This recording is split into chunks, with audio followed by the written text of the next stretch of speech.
Matanda. Alam mo ang mga patakaran ng tagapagbantay. Hindi pinapayagang iwan ang bangkay ng magdamag. Pero bakit may tibok ng puso sa loob ng kabaong na ito?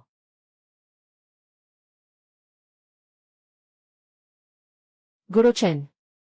Sa loob ng 800 milya sa mga tagapagbantay, hindi kailanman tinatanong kung saan nanggaling ang ipinapadala, o kung saan patungo. Bakit ngayon ang taas ng curiosity mo? Wala akong pakialam sa kung ano ang nasa loob. Dahil kilala mo na ang mga patakaran ko. Dapat alam mo rin, na magkaiba ang presyo ng patay at buhay na bagay. Ang bagay na ito, hindi buhay, hindi patay, kailangang magbayad ka pa. Ito, ang tagapagpigil ng kabaong. Ito, ang tagapagpigil ng kabaong. Nakilala ang nasa loob ng kabaong, ayaw umalis. Ang iniisip lang ay dagdagan ang bayad. Tunay na may kakayahan nga. Isa sa pinakamasama ang loob na tagapaghatid ng bayad. Bayad at produkto, tapos na. Ugnayang personal, nagkalayo na. Mahal kong apo, inalagaan kita ng 7 taon. Tulungan mong pahabain ang buhay ni Lolo ng 50 taon. Maaaring nasuklian mo na rin ang pagmamahal ni Lolo sa'yo.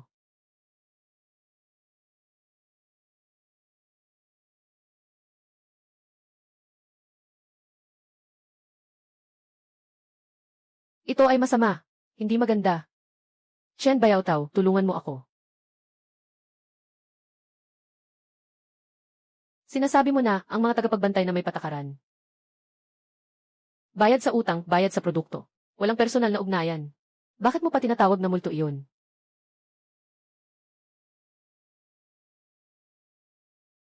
Ha! Ito ay isang holdapan. Ay naku, sabi ko, bakit tanging tibok ng puso lang ang naririnig, wala nang hininga? Nalaman ko na ang binabantayan ng matandang iyon ay isang masamang espiritu. Anong, nagbabalak kang kunin ako para ihatid ka pa uwi? Huwag kang mag-alala, basta't maibigay ang bayad. Kahit anong trabaho ng masamang espiritu, tatanggapin ko. Hindi pa usapan ang negosyo, tapos magpapakita ka pa ng harang. Nandyan ka sa templo, matandang lalaki, nag-imbestiga. Tungkol sa aking ugali.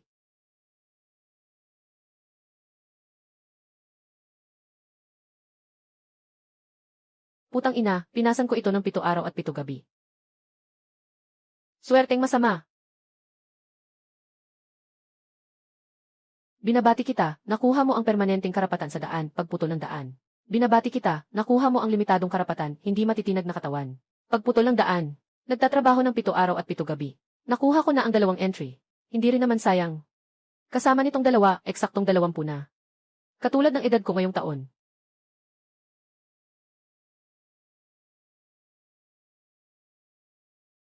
Sa pamamagitan nitong opening slash. Panahon na rin para maglakbay ng malayo, maglakad sa malalayong lugar. 10 taon na akong nakatira dito sa maliit na ilog na nayon. Dito ako nagsimula sa panahon ng kaguluhan at kababalaghan. Matapos ang 10 taon ng matinding pagtitiis. Nagmamalupit ang mga demonyo. Walang pakialam sa buhay ng tao. Tanging ang mga asong ligaw sa tabi ng daan ang lumalakas. Ngayon, kapag nakakakita ng tao, naglalakas loob na silang umangal. Sa mga nakaraang taon, may kasama akong sistema ng mga bantay. Ngayon, panahon na para makakita ng mundo sa malaking lungsod. At makakita ng mga bagong bagay. Why, si Xiao Chen? Bakit ngayon ka lang bumalik? Tatay Zhang, mag-inuman tayo mamaya. Xiao Guan, mukhang matagal pa bago tayo makainom. Sa mga araw na wala ka, may isang matandang lalaki sa nayon. Naghahanap sa'yo para maging bodyguard. Yung matanda, kasama ang apo niya, nagpunta ng 6 na umaga sunod-sunod. Ngayon na ang ika-7 araw. Anong pagmamadali ng mga tagapaghatid? Araw-araw silang pumupunta dito para harangin ang pintuan ko. Sila lang ba iyon? Sabi ng matanda. Pupunta siya sa isang malayong kamag-anak.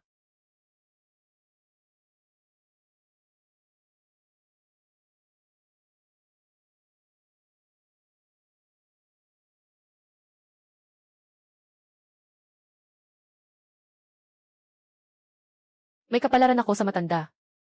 Kakatapos ko lang siyang ipalabas kanina. May isa na naman. Chen Bayautaw, ito si matandang Lu. Chen Bayautaw. Ang batang matanda, nagmula sa San Hua Town. 7 araw na siyang naghihintay sa iyo rito.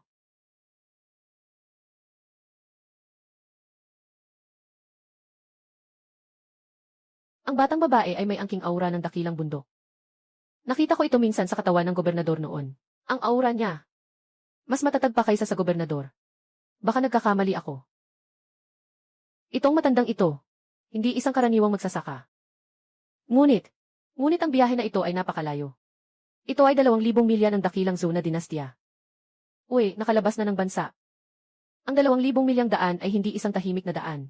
Mas delikado ang mga demonyo at mga masasamang espiritu kaysa sa mga mapanganib na bandido. May balak na akong lumabas. Ngunit hindi ko inasahan na ang unang biyahe ay kailangan pang lumabas ng bansa. Alam ko ang mga patakaran ni Ginoong Chen. Narito ang 20 tael na deposito. Kailangan mo lang akong dalhin sa bahay ng kanyang tiyuhin. Sa bahay ng kanyang tiyuhin. Nakarating na tayo. Tiyak na may pasalubong din ang tiyo niya, ginto. Sa bundok, mahirap makakita ng kalahating saro ng pera sa isang taon. Ang 120 liang, sapat na para sa karamihan ng buhay. Mas malaki ang ibinibigay na pera. Mas delikado. Sa 2,000 milyang biyahe. Mataas ang singil ko sa pagbabantay ng kalakal. Kilala ako sa buong bayan. Mga pira-pirasong negosyo. Tama ang 120 tael na ito. Siya ang ika-10 at siya ang pinakamabilis na sumagot. Bakit kailangan ng lolo ko ang ganitong tao? Pareho lang nakasakiman ang dahilan. Dahil alam mo na ang aking singil. Dapat alam mo rin ang mga patakaran sa pagdadala ng kargamento. Una, kapag nakumpirma na ang patutunguhan. Hindi pwedeng baguhin habang nasa biyahe. Ikalawa, ako ang nagsasabi kung saan ang ruta ng palaso. Ikatlo, ang nakasulat ay batayan. Sa paglabag sa alinman dito, may karapatan akong magwakas ng biglaan. Naintindihan. Siyempre, naunawaan ko ang lahat. Kapitan Chen, kayo lang po. Ligtas na naihatid sa dakilang lungsod ng Shangjing ng Dashu. Sa tahanan ng Grand Tutor ng kanyang tiyuhin, si Suen Yuan. Itong pagpapadala ay itinuturing ng tapos na. Karaniwan, ang mga maliliit na gawain ay may ilang puntos lang.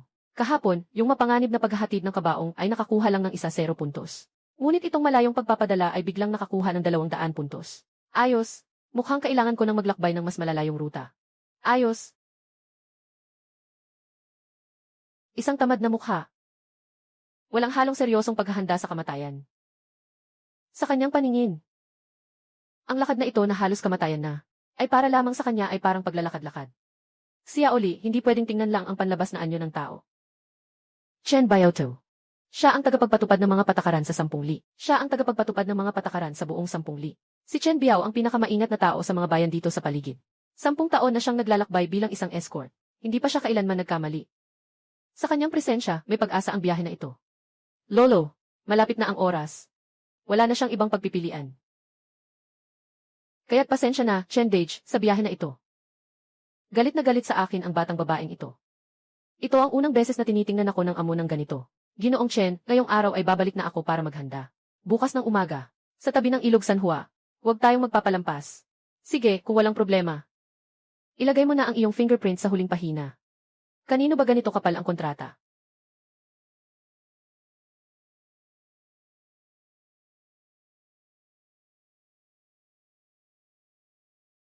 Hindi ito pustahan ng 120 na pilak.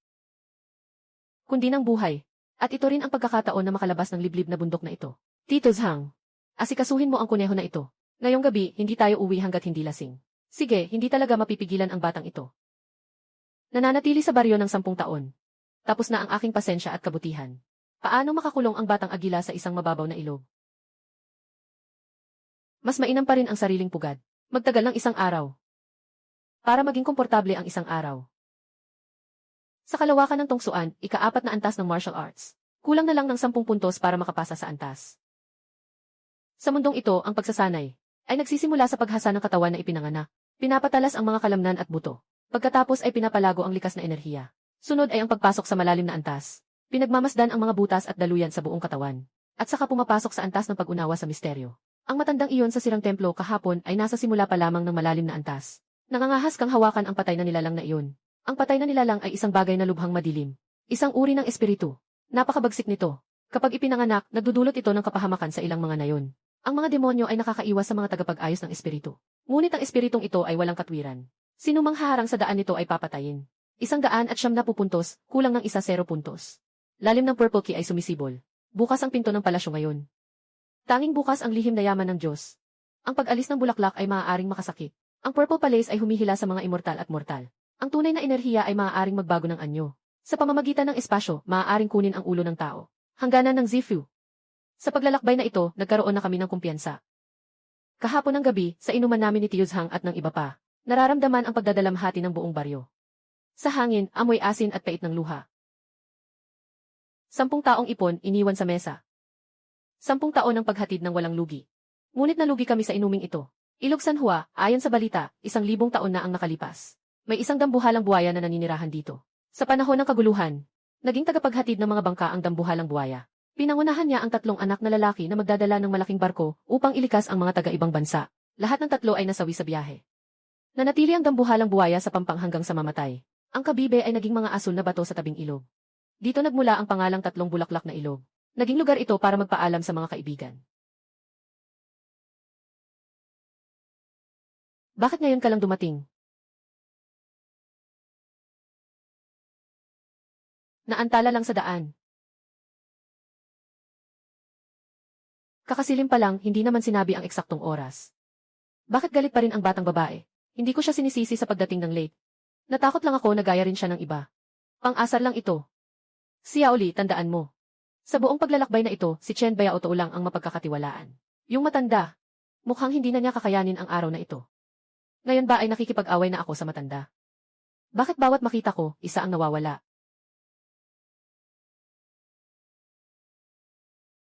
Tara na, mahaba pa ang daraanan. Uy, ang yaman pala ng pamilya nitong dalaga. Sa malalayong puok, may ganitong kahusay na kabayo. Tama, talagang bihira ang ganitong kabayo.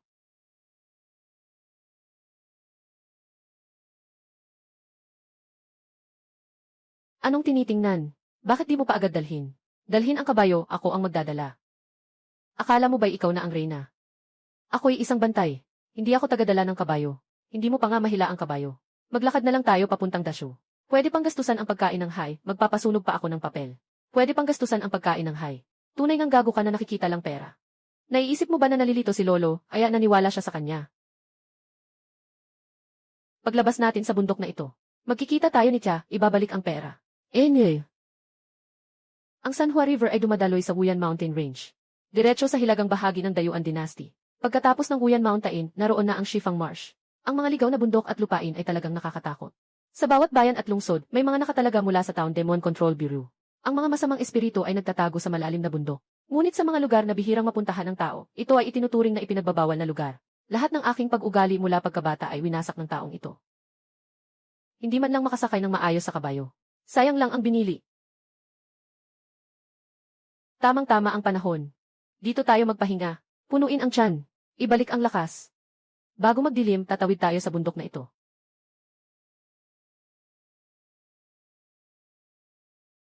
Buti na lang, hindi siya tumalikod sa huling sandali. Kumuha ka ng pagkain. Tulungan mo siyang makabangon sa sakit. Kung hindi ka man napasalamat, ayos lang. Pero bakit pa nagmukha kang masama? Ang taong ito, alam ba niya ang tunay na trabaho ng isang bodyguard? Pero sa paghanap buhay, bihasa naman siya. Sana kapag nakaharap mo ang mga demonyo, ganoon ka rin kabilis.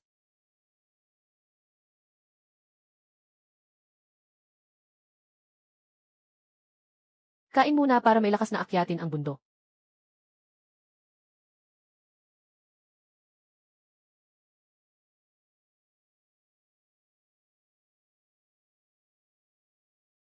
Anong amoy ito? Maanghang at mabango. Hindi ko pa ito naamoy dati. Mas mabango pa kaysa sa ligaw na lasa sa restoran. Mahilig talaga itong tao sa pagkain at inumin.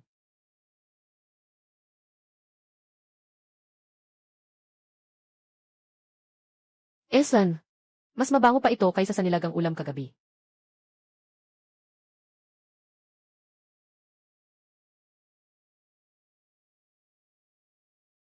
Hindi naman niya balak dalhin ang inihaw na kuneho, di ba? Noong nakaraan, ganyan ang mga tagadala. Siyempre, siya na mismo ang kumain.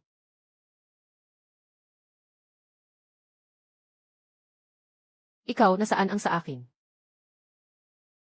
Ano ang sa iyo? Ikaw ba talaga ay tagadala? May ganyan bang tagadala? Ek! Ang bayad mo sa escort ay para sa buhay mo. Hindi kasama ang pagkain. Kung gusto mong kumain, sige lang. Hiwalay ang bayad sa pagkain. Never ko pang nakita ang ganitong kasahol na escort. Ang tanga mo. Hindi naman ako yaya. At hindi ko pwedeng alagaan ang ugali mong prinsesa. Itong si Chen Guanzhen ay isang bastos na tao. Kung ayaw, ayaw na. Kapag nakita ko si tita, maraming masasarap na pagkain. Sa oras na iyon, wala ka na roon. Uy, mukhang may prinsipyo ka. Ayusin mo na, aalis na tayo.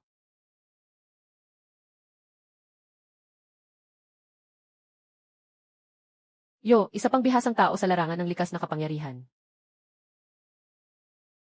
Sige, ang bundok kuyan ay nasa gilid ng 10 lawa. Sa kailaliman ng lawa, ang mga halimaw ay malupit. Kahit ang mga tao ng tanggulan ng mga halimaw ay hindi basta-basta pumapasok. Hindi ito ang tamang oras para makipaglaban. Ang likas na pakiramdam ng panganib ng mga bantay ay mas mahalaga kaysa sa lakas.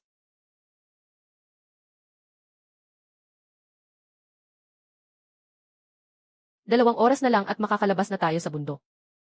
Pagbaba ng bundok ay ang lungsod ng Wangyu. Nandoon ang tiyahin ko.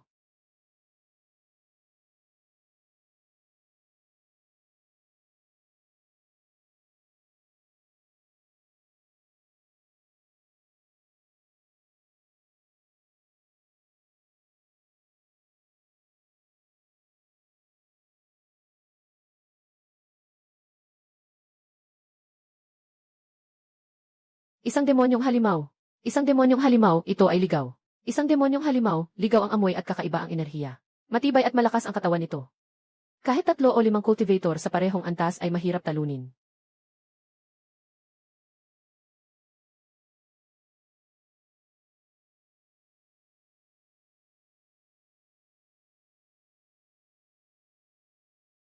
Lobo Daxian, makikiraan po.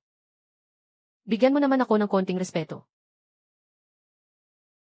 Gamitin ang ganitong paraan para mapalayas ang demonyo. Tao ka pa bang tagapagbantay? Ang hina! Ang hina! Kumusta, nakita mo na ang kakayahan ko, di ba? Sa buhay mo, hanap ka na lang ng profesional na tagapagbantay. Yehi, pero isa lang siyang demonyong lobo na nasa unang antas ng kalikasan. Matagal nang naresolba ng mahusay na tagapagtanggol sa isang saksak. Ngunit naglalabas pa siya ng pagmamalaki. Bodong, ang mga ganitong demonyong lobo ay mga sosyal na hayop. Kung masaktan, ang nagbabantay, mabilis na darating ang grupo ng mga lobo para umatake.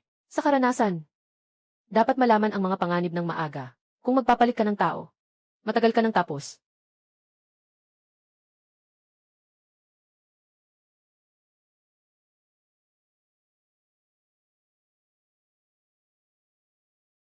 Isang araw at isang gabi na hindi kumain.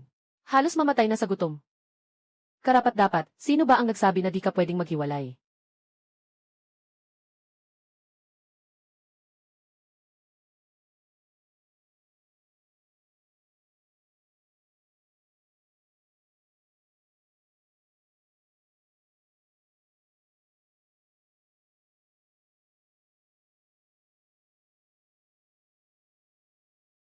Pwede bang bilis-bilisan mo? Humakbang ka pa, huwag kang titingin pabalik. Gusto ko ikaw ang magsabi. Kapag mas pinipilit mo akong huwag lumingon, ayaw ko talagang tumingin. Kasi kung hindi, palaging may panghihinayang sa puso.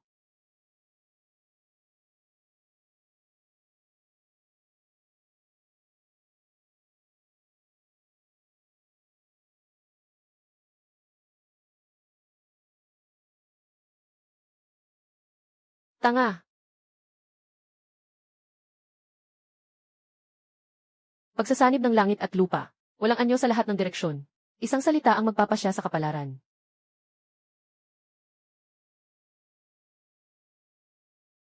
Tingnan ang daan ng nakaraan, huwag lumabag sa mga patakaran ng daan. Umaasa sa Diyos ng kasamaan, humihiling ng buhay ng batang iyon paano.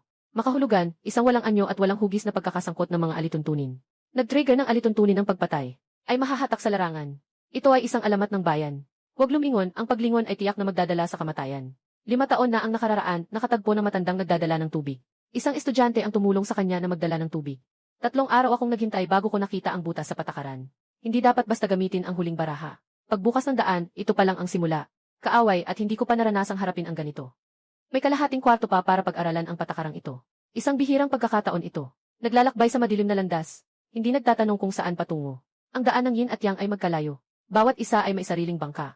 Ikaw ang magbabantay sa tulay, ako ang tatawid sa ilog. Ito ang alituntunin. Ngayon ay may isang kaluluwa na naligaw sa iyong daan. Gagamitin ko ang buhay na kabayo bilang bangka. Tatawid ko siya pabalik sa buhay. Dito ay may sanhi at bunga. Ano sa tingin mo, Ginoo? Binigyan ka na ng mukha, wala ka ng hiya, ha? 3 beses akong magbabalik. Huwag mo akong pilitin na kumilos. Bubuhatin ko ang mesa mo.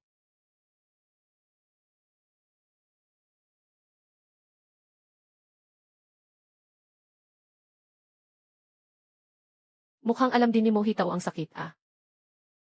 Gamit ang aking panggupit ng kabayo, siniguro kong nakatali ang mga patakaran dito. Kung may mangyari kay Loli, hindi rin siya makakatakas.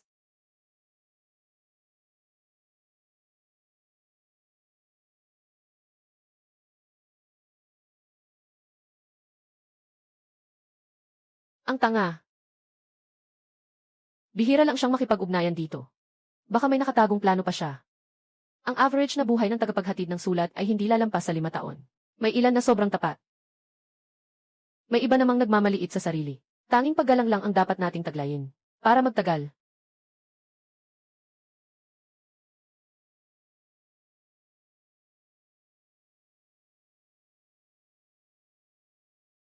Nabago ang direksyon. Sundin ang mga patakaran. Mapapasok ka lang sa kailaliman ng 10 latyan. Peste, ang espiritu ay may dobleng patakaran pa pala.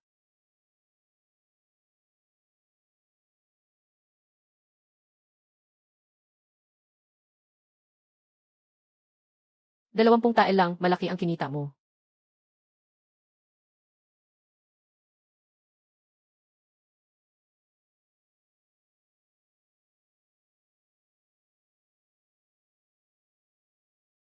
Ang mga demonyo sa malalim na bundok, lakas ang laban.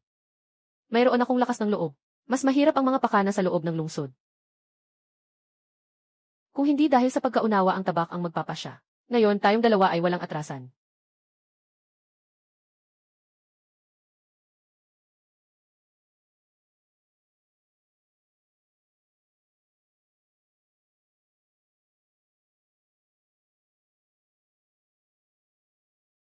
Ubo-ubo. Ako si Chen Guan, tagapagbantay ng kargamento mula sa San Hua Town. Nagdadala ng kargamento at dumadaan lang. Pakiusap, buksan ang pinto ng lungsod para sa amin. Hindi ba nandyan si Mohito? Napatay na doon ang leader ng grupo dati. Paano siya nakarating dito ng magdamag? Test ka. Ang mga tagapag-alaga ay mula sa dakilang ulap, kinikilala ng korte. May lisensya sa trabaho. May kapangyarihang pumatay bago magulat. Ang katayuan ay kapantay ng tanggapan ng pagsupil sa mga halimaw. Ako si Chen Guan, tagapag-alaga ng bayan ng San Hua. May koneksyon ako sa punong lungsod ng inyong bayan, si Liude. Umaasa akong may paalam ito. Yung mga bagay, pangalan ng tao. Totoo siya.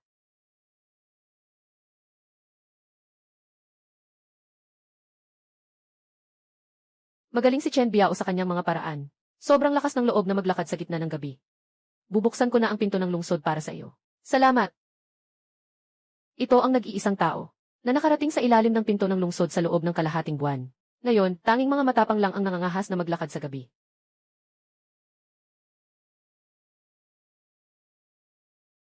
Napakahirap ng iyong paglalakbay, Ginoong Chen. Halina, pumasok ka na. CJ. Ginoong Chen, ako si Wang Song. Sa iyong paglalakbay, may nakita ka bang kakaibang bagay? Oh, bakit po sinabi ni Ginoong Wang iyon? Bakit hindi na lang tayo bumalik, hindi ba't si Tuan walang dahilan para iwan tayo? Walang anuman, nag-aalala lang ako ng sobra. Pasensya na, Tuan, sa abala. Ang mga lihim na bagay ay talagang mahirap hulaan at mapanlin lang. Kapag inilantad mo ang iyong mga lihim, mas lalo ka lang mapapahama. Hindi ako gagawin yan. Huwag lang sana akong masaktan kapag bumalik ka. Basta't hindi ito bobo. Hindi na ito muling manggugulo.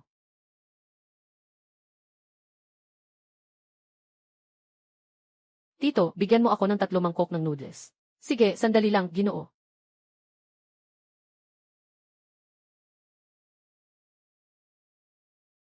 Bakit ang sakit ng ulo ko?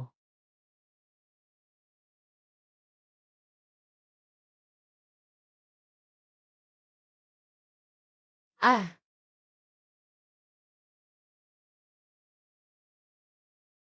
Pagkatapos dumaan sa bundok ng Win, hindi ko na maalala ang mga sumunod na pangyayari.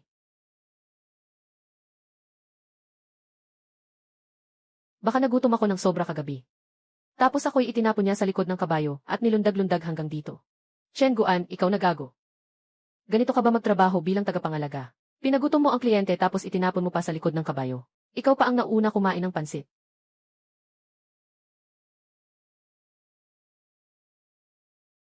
Ikaw mismo ayaw mong gumastos para kumain. Tapos pilit mo pang balikan para maging abala ka pa. Kaya pala ako ang masisisi kahit siya ang natakot at nahimatay. Boss, bigyan mo ako ng isang mangkok ng noodles. Sige, darating na iyon.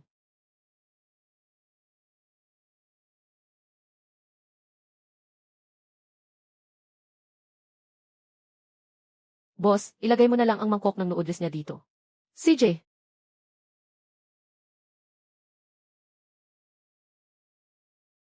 Hay, makipagtalo sa ganitong walang hiya, nakakababa ng pagkatao. Mamaya, makikipag-usap ako sa tiyahin. Papalitan siya ng pera at aalis na. Kung hindi, tiyak na mamamatay ako sa galit sa kanya. Boss, bayad po. Sige po, 5 tanso lahat. Boss, ang lasa ng pansit na ito ang sarap talaga. May 2 kabayo ako. Nasaan ang itim kong kabayo, Chen Guan? Nasaan ang itim kong kabayo? Nakuha ni mo ang kabayo ko at pinalabas sa batas. Pero nakalimutan lang niya ang isang mahalagang bahagi, isang alaala. Ang batang ito ay hindi basta-basta.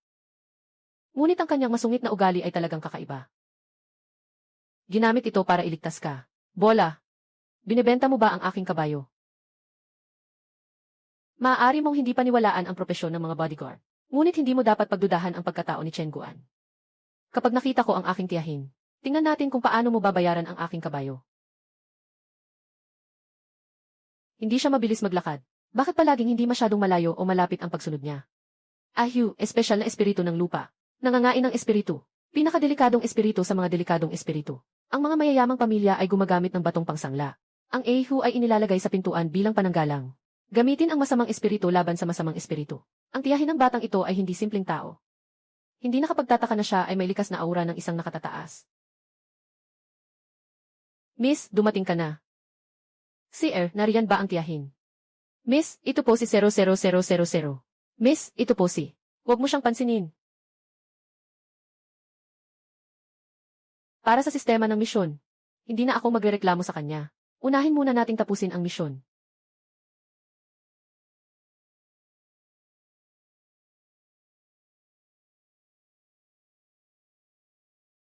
Tia.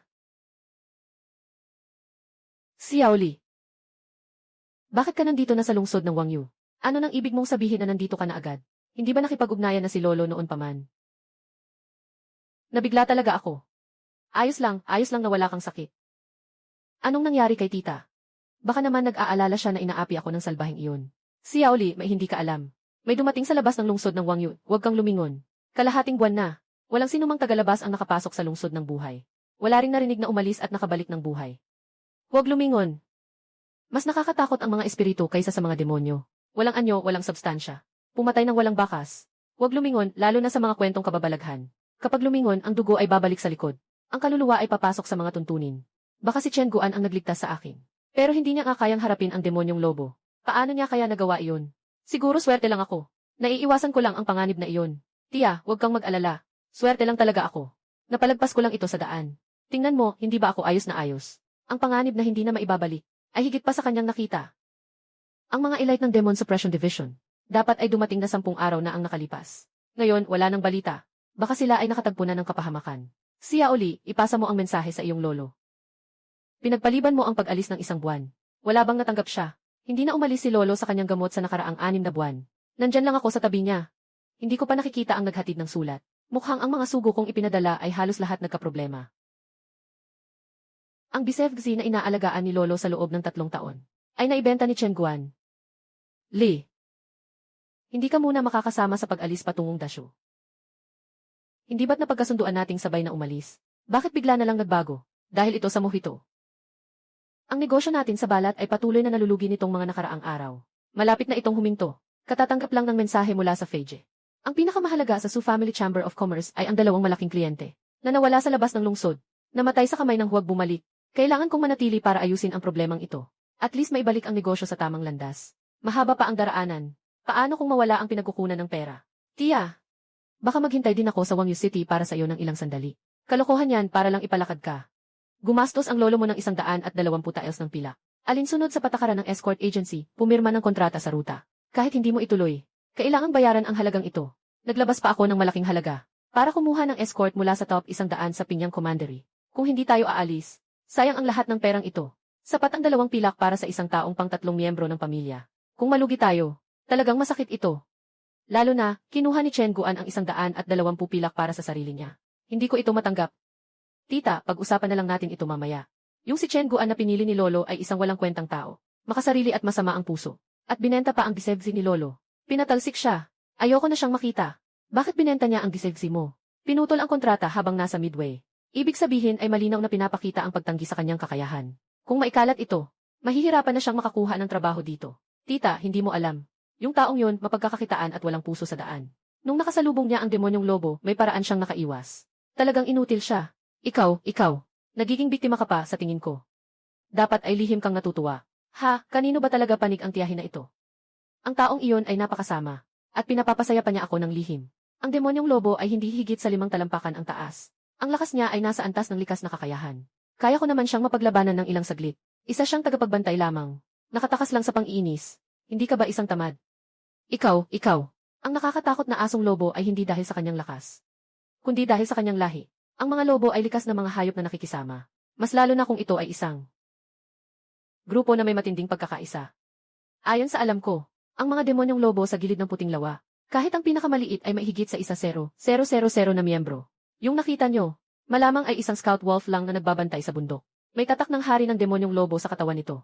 Kapag humarap kayo sa kanila, ibig sabihin, makakatagpo kayo ng marahas na atake mula sa hindi bababa sa isang demonyong lobo. Talagang matalim ang paningin ng lolo mo. Kaya niya mahanap ang ganito.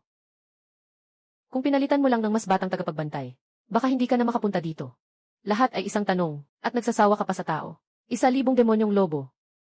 Hindi ko pa kailanman siniyasat ang ugali ng mga demonyong lobo. Siguro talaga namang may kakayahan si Chen Guan. Ang mga batang tagapangalaga ng kargamento ay tiyak na maglalabas ng tabak para sa premyo. Ang magiging resulta ay hindi kayang isipin. Ngunit ginamit niya ang pinakamatyagang paraan upang ilagay ang aking kaligtasan bilang prioridad. Noon ay labis ko siyang hinamak. Ngunit para sa kanya, parang hindi niya iyon nakita. Kahit na may kaunting karanasan siya, hindi ibig sabihin na pwedeng hayaang magutom at mawala ng malay ang kliyente. Binigay ko ang aking kabayo ng walang pahintulot. Ang batang ito, matigas pa rin ang ulo. Alam ko naman ang kanyang mga hinanakit. Ngunit talagang kawili-wili itong si Chen Guan. Sisingilin ang mga kliyente para sa kanyang mga bagay. Walang pakialam sa mga kliyente. Ito ay unang pagkakataon kong makakita ng ganitong uri ng tao. Lumaki siyang spoiled at pinalad. Kailan ba ako nakaranas ng ganitong malamig na pagtanggap? Ang malamig na pag-ugali ni Chen Guan tila walang puso. Ngunit sa katotohanan, ito ay nakaugat sa kanyang pagkatao. Batas ng mga tagabayo, nasa tagabayo ang tagabayo. Nagbabantay lamang sa kargamento, hindi nakikialam sa mga usaping walang kinalaman. Hindi ko alam kung kailan nagsimula na ang batas na ito ay nahaluan ng pagyuyukod at pagsipsip. Sa kasalukuyang magulong panahon, ang pagdadala ng mga kargamento ay talagang delikado. Kung makakakuha ng mas maraming kita, makakaiwas sa isang panganib.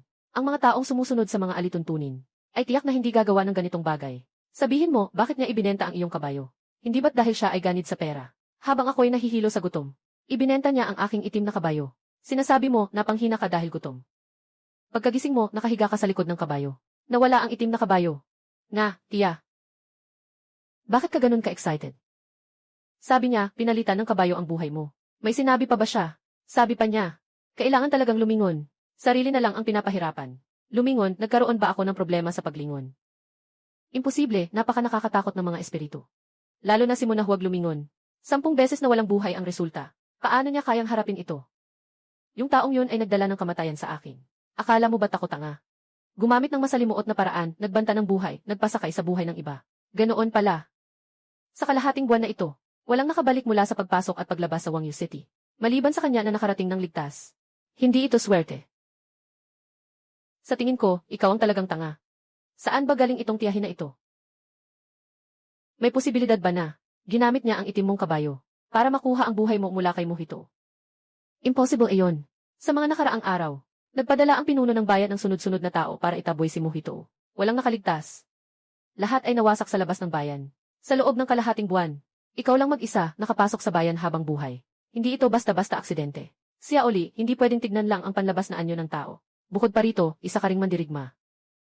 Kahit pa magutom ng 2 araw, hindi ka naman siguro mapapahina ng gutom, di ba? Kahit babae ako. Ako rin ay mandirigma. Hindi ako basta-basta mawawala sa gutom. Sa buong paglalakbay na ito, isang tao lang ang mapagkakatiwalaan. Si Chen Guan. Hindi kailanman nagkamali ang paningin ng lolo. Kung may sasabihin ka, sabihin mo na agad. Ang oras ko ay ginto. Nais ko sanang linawin muna at magpasalamat. Pera. Pera lang ang alam mo. Siya uli, huwag kang magkalat. Talagang may kakayahan siya, inaalagaan ako papuntang Dazu. Ngunit ang ugali niyang masyadong makasarili ay talagang nakakainis. 120 tael ay tila nakakuha ng murang presyo. Naagalit siya sa buong daan. Baka talaga siyang mapahamak sa gitna ng daan. Tita, pero ako. Siya Oli, batay lang sa kanya, makakapasok ka sa Wangyu City. Sapat na yon upang patunayan ang kakayahan. Isa lang siyang itim na kabayo. Huwag mo nang intindihin. Kahit na hindi ka man naniniwala sa iba. Magtiwala ka rin sa paningin ng lolo mo. Kapag nakatagpo ka ng taong makasarili at walang pakialam. Doon ka lang makakapasok sa Datuang Zhou, tandaan mo. Kahit na mahirap intindihin ang mga salita ni lolo. Pero pareho silang napatunayan sa kanya. May malalim na kahulugan. Sige na, wag na nating pag-usapan siya. Nasaan na ang lolo mo? Kamusta ang katawan mo? Tungkol sa balita ng aking pagpanaw. Maliban kay Ginoong Chen, hindi ko ito sasabihin sa sinuman. Palaging mahina ang katawan ng lolo. Ayaw niyang maglakbay. Gusto niyang manatili sa kanyang bayan ng kaunti pang araw. Maghihintay siyang bumuti ang pakiramdam bago umalis. Tama na ba ang usapan ninyo? Ikliin mo na lang. Magsimula na kayo. Ang oras ng mga bantay ay pera. Hindi kailanman nagbigay ng papuri ang lolo. Ano bang espesyal sa taong ito?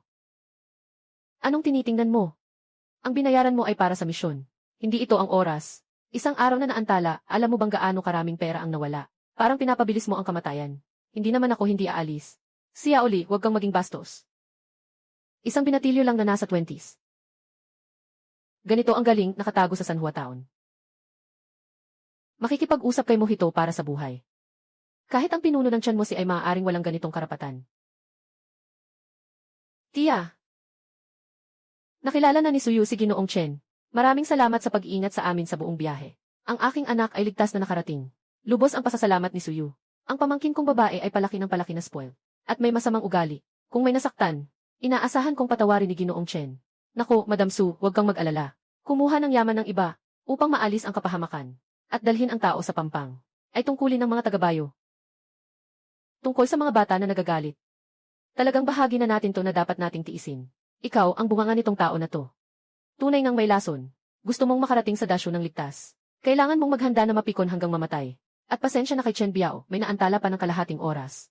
May inupahan pa akong ibang tagapagbantay. Nais kong samahan sila upang magbantay. Ipadala si Xiaoli sa Dasyo City Gate. Mga panuntunan sa pagsakay. Pangunahing bahagi, Artikulo 7. Hindi maaaring pabagali ng walang dahilan ang tagapaghatid. Kung lalabag, may karapatan ang employer na tapusin ang kontrata. Hindi na ibabalik ang anumang deposito. Ito ay isang mahalagang bagay. Noong una, talagang pinirmahan ko ng maayos at may tatak pa nga. Hindi ko alam kung si Chen Biaoji ay makikipag-ayos. Pwede. Pero, kailangan ng dagdag na bayad. Dagdag na bayad, anong 20 ang napakalaking bargain? Talagang kumuha lang ng malaking kapahamakan. Hindi pa nga kami umaalis, nagtaas na ng presyo. Hindi talaga seryosong tao itong lalaking ito. Kung makatagpo tayo ng panganib sa daan, hindi ba tayo ay mapapahamak at mawawala ng lahat? Walang problema. Magbigay ng bayad kay Ginoong Chen para sa pagkaantala, paano? Sige, kaya't mag-usap kayo ng dahan-dahan. Tia, hindi mo ba napansin? Na ang taong ito ay ang puso ng ating misyon. Tayo ang may pagkakamali sa simula. Yung mga taong tanging nakakaalam lang ng pera, mas mapagkakatiwalaan pa nga. Noong nakaraang mga taon, may mga taong nagnais ng pera. Pinatay ang buong pamilya ng amo, nagnakaw ng pera, at naningil ng ransom. Yun ang tunay na nakakatakot. Ito pa ba ang aking tiyahin na matibay ang loob? Bakit ngayon sobrang laki ng loob niya? Yung batang ito, sa araw-araw nakasimangot. Ngunit ngayon, may buhay na buhay ang kanyang ugali. May kakayahan si Chen Guan. Naipahiya pa siya ng gago na iyon hanggang sa masira ang mukha niya. Ginang, dumating na ang mga bodyguard na inutusan ninyo. Sige, dalhin ninyo sila sa bakuran.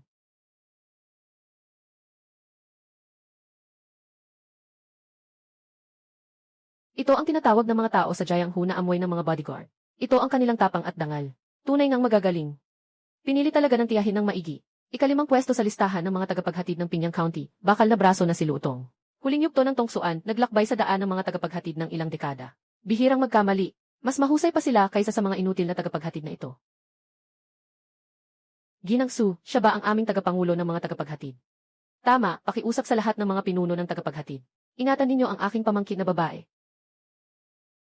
Loli, kumusta sa inyong lahat mga tagapagbantay?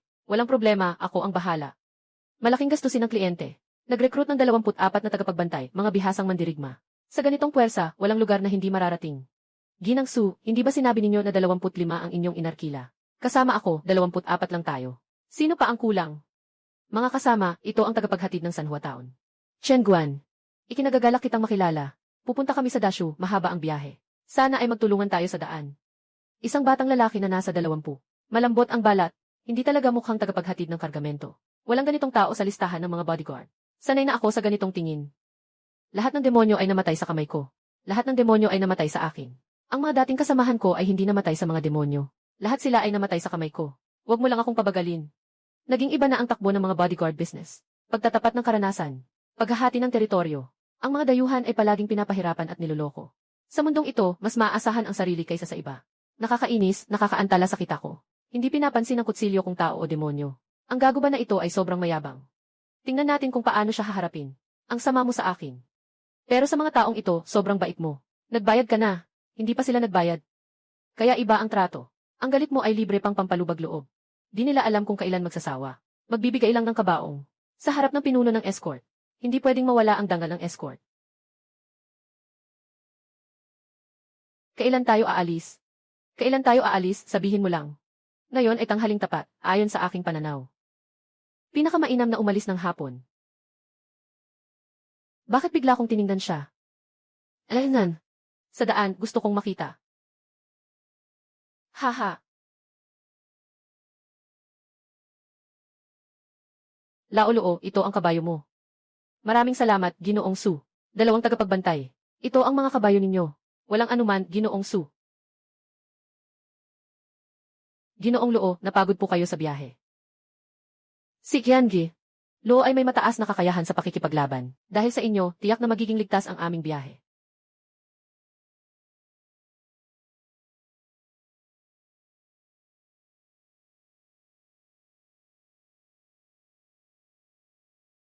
Pumili ng ganitong maamon na kabayo. Talagang walang kaalaman. Akala ko matututo ako ng karanasan sa malalayong biyahe. Ngayon, wala na akong interes. Pasensya na sa mga guro ng biyaheng ito, sana ay magtulungan tayo sa daan. Pagkatapos na makararating ng ligtas ang aking anak na babae, si Su ay tiyak na magkakaroon ng malaking pasasalamat. Ginang Su, huwag po kayong mag-alala. Asahan niyo po. Tia, mag-ingat ka, umalis na tayo.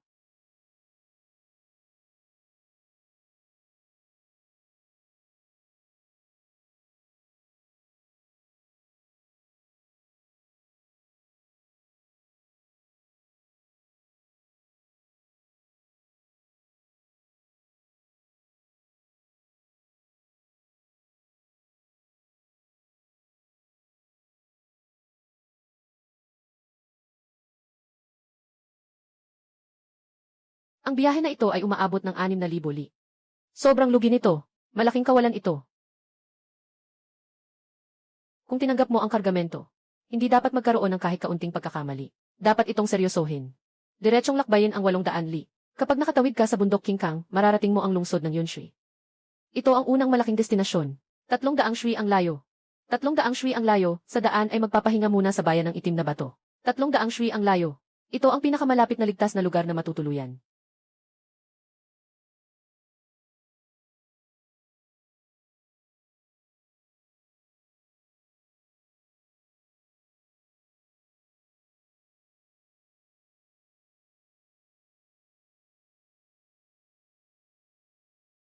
Si Dazichian ay natutulog pa nga.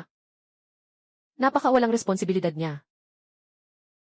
Lolo, yung 120 ang na ito, ang laki ng lugi sa gastos ni Jensiko. Pinakamahal ang bayad sa bodyguard, si Jin 30 ang lang. Ang iba, average na 10 lay ang lang. Kahit na siya ang pinakamataas ang kita, nagtatampo pa. Sobrang kampante na talaga. Para makalapag bago magdilim. Hindi muna namin siya papansinin kung kailan siya aalis.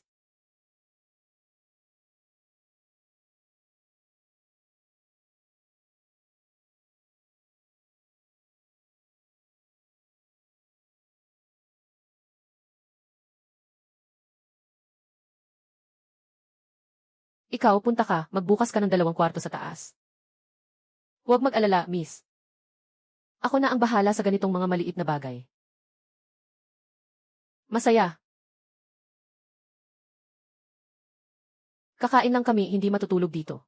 Pagkatapos kumain, aalis agad sa gabi. Aalis agad sa gabi. Mag-aalala buong araw. Kahit mainit na pagkain ay hindi pa nakakain. Gusto kong marinig ang dahilan mo. Pagod na ang lahat. Paano tayo makakaharap kung hindi tayo magpapahinga? Nabaliw na siya. Isang dalubhasa sa tungsuan na wala pang 20 taong gulang. Kaya pala siya isang henyo sa martial arts. Hindi nakapagtataka na inanyayahan siya ni Gen. Sunang mag-isa, ito ay ang kabundukan ng King Kang. Saklaw nito ang 800 li. Magpahinga tayo ngayong gabi. Bukas ng gabi mararating natin ang gitna ng bundok. Kailangan tayong matulog sa labas. Magmadali tayo sa paglalakbay ngayong gabi. Bukas ng hapon mararating natin ang bayan ng itim na bato. May ligtas na pansamantalang tuluyan doon. Inuna niya ang aking kaligtasan. Hindi niya sinasadya na guluhin ako. Makinig ka sa kanya.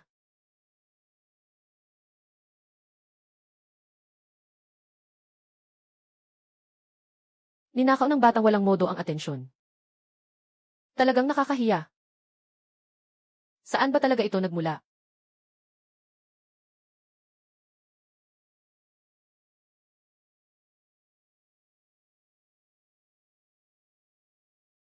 Sobrang nakakatakot ang mga sigaw sa labas.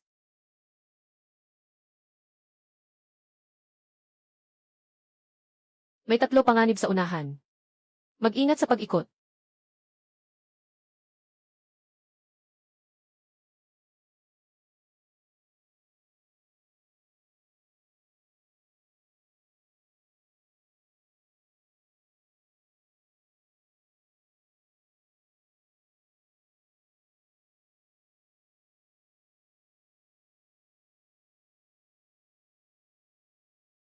Huwag kayong magpanik. Isang nag-iisang kakaibang hayop lang yan.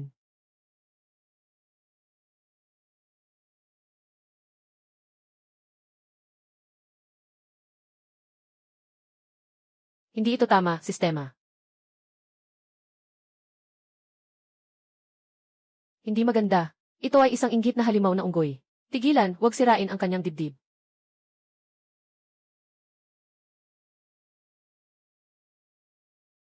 Ah, insekto ah. Hahaha. Kumusta, wala na ako. Paano kayo mabubuhay? Hahaha. Shen Guan, isang mababang antas na demonyong unggoy. Ayon sa batas, patayin. Anong mali dito? Nagsasabi ka ng mga bagay na nakakatakot. Nasisira ang moral ng mga sundalo. Isang batang galing sa Sunny Town. Talagang hindi pa nakakita ng mundo. Ano ang balak mo? Wala, gusto ko lang tiyakin kung ang baril mo ay aksidente. O sinadyang gamitin. Anong ibig mong sabihin? Sa susunod, putulin ko muna ang iyong kamay. Tandaan, ang aking pana ay hindi pwedeng maging pabaya kahit kaunti.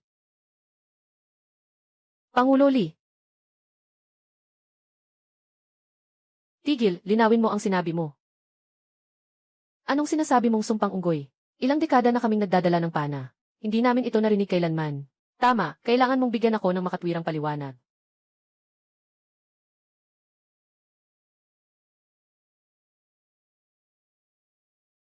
Hindi ko pa narinig. Kayo ang kulang sa kaalaman. Ikaw. Huwag kang lalapit. Bumalik ka agad sa sasakyan. Shen Guan, ang isang unggoy na demonyo lang ito. Mayroon bang kakaibang kapangyarihan ito? Kung ang lachian ay may isang bituin lamang. At ang antas ng panganib ng paninisi na ito ay 3 bituin. Ang ibig mong sabihin, ang lakas ng ganitong uri ng demonyong unggoy ay 3 beses ng demonyong lobo. Ang mahalaga ay ang dugo ng paninisi na inilalabas niya kapag sumasabog ay nag-iiwan ng marka na sinusundan, na nagdudulot ng paghabol ng buong tribo. Kanino ba nahulog ang patak ng dugo kanina? Alam ninyo iyon ng mabuti. Bakit hindi ko pa naririnig ang ganitong uri ng demonyong unggoy? Mukhang lumipat lang ang demonyong unggoy na ito. Hindi tayo dapat manatili dito ng matagal. Ayaw kong mamatay. Lumayas tayo dito ngayon din. Sundin mo siya. Opo.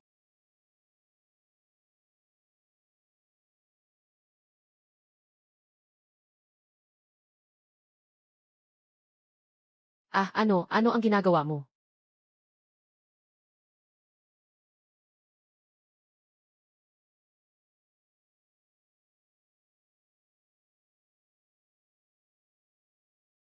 Hugasan mo muna gamit ang tubig. Hindi ko pa kailanman naramdaman ang galit na ito sa isang demonyong unggoy. Parang delikado ito. Ito, ano ang nangyayari? Ayos lang. Hindi naman siguro niya ako ginagago, di ba?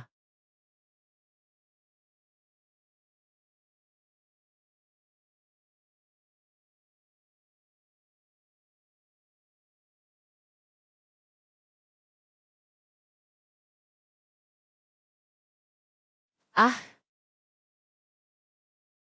ikaw, ano ng plano mo?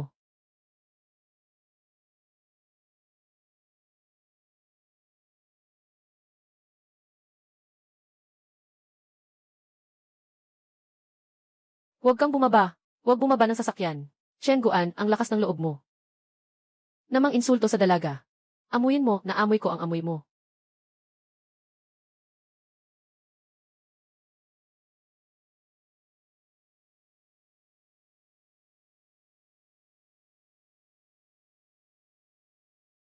Anong sinasabi ng amoy na ito? Ito ay marka ng galit. Ang mga demonyong unggoy ay patuloy na huli sa iyo. Hahaha. Kahit mag-imbento ng kasinungalingan, dapat makatotohanan. Ilang dekada na kaming nagbabantay ng kargamento. Hindi pa namin narinig ang bagay na ito. Yeswe, ilang ulit na akong naglakbay sa kabundukan ng King Kang. Ano ng Jiyuan Demon Ape? Hindi ko pa naririnig.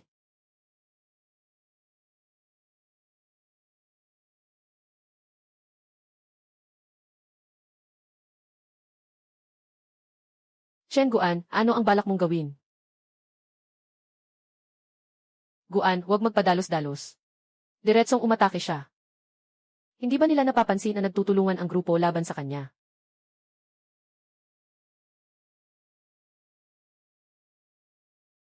Hindi maganda. Yung mga yun ay sumugod na. Ang bilis ng mga demonyong unggoy na ito, sobrang bilis. Parang may mali. Yung dalawang taong ito. Parang sinasadya niyang magpalipas ng oras. Eh. Gusto nitong batang ito na lokohin ang tiwala ng Pangulo ng Kargamento. Ilagay na ang mga sandata. Mas mabuting maniwala na meron. Kaysa maniwala na wala. May kakaiba. May dalang kayamanan ang batang babae na nagpapakainis sa kanila. Ikaw, aalis ka ba o hindi?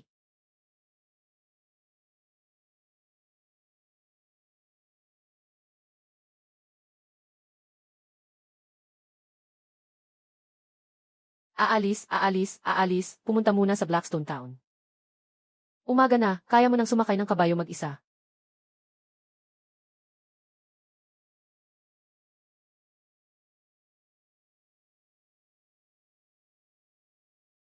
Bibigyan ka ng parusa pagbalik sa alyansa.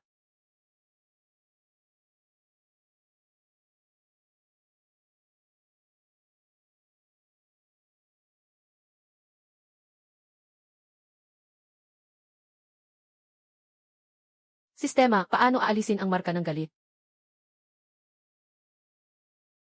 Sa ganitong paraan. Kailangan nating lipulin ang lahat ng demonyong unggoy. O kaya itumakbo ng buong lakas para makaalis.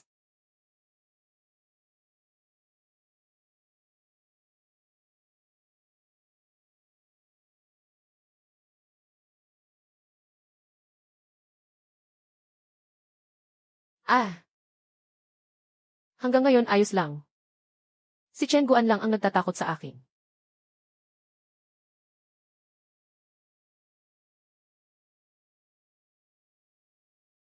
Bakit lalong lumalakas ang amoy?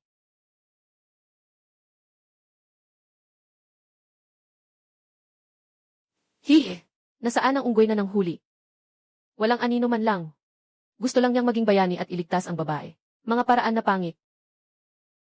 Tunay na matandang mambubuno. Hindi gagawin ng walang isip. Talagang kaya mo akong protektahan hanggang sa daan ng zoo.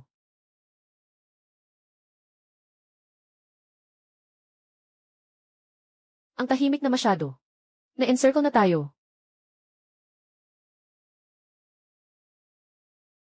Naghihintay sila sa lugar ng panlilinlang.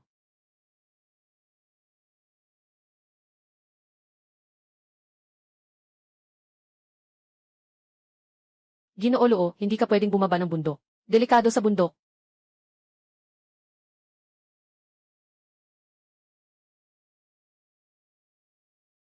Akala mo ba'y ikaw ay mahalaga? Matagal na kitang tinitiis. Bakit hindi ka pumasok sa bahay? Ang pag-ikot ay magdadagdag ng doble sa distansya. May 300 mula sa Kinyu Mountain patungo sa bayan. Ang dinadaanan natin ay tuwid na daan. Mukhang mapanganib. Pero sa totoo lang, pinakaligtas. Ang karanasan ay naging tungkod ng pagpapanggap. Mas mahalaga ang mukha kaysa sa buhay. Hanggang dito na lang. Nasa kapalaran ang buhay at kamatayan.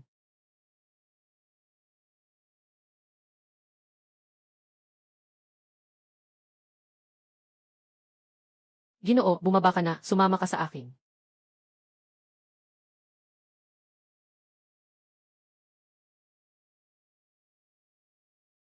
Hayaan mo muna akong pumunta sa bayan para magpahinga at maligo. Sige na, kalahating oras lang. Hindi pwede. Ginoong Loo, huwag kang maniwala sa kanya. Nandito kami para magbantay, huwag kang mag-alala. Desidido ka bang sumama sa kanila o sa akin?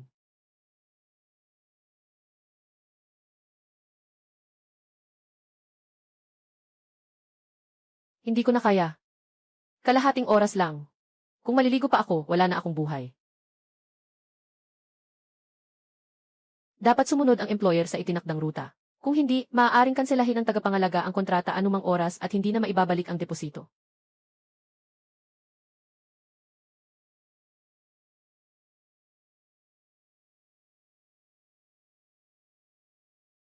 Ang nakasulat at may pirma ang magiging batayan. Sigurado ka bang lalabag? Walang tagapangalaga na pumipirma sa ganitong mga patakaran. Inaapi mo lang ang isang dalagang babae. Hindi ko rin nabasa ng buo noon. Hindi ko inakala na ganito karami ang mga patakaran. Dapat sundin ang sinabi ni Chen Guan. Lolo, susunod ako sa iyo. Sige, susunod ako sa iyo, tara na.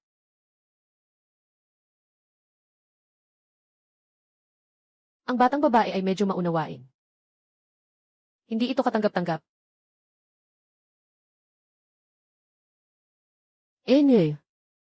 Dapat mong sundin ang mga patakaran ng Pinyang County Escort. Ang kapangyarihan sa pagbabantay ng karwahe na ito ay nasa kamay ni Ginoo Luo. Bakit tayo kailangang maglakbay ng dagdag na 2,000 milya?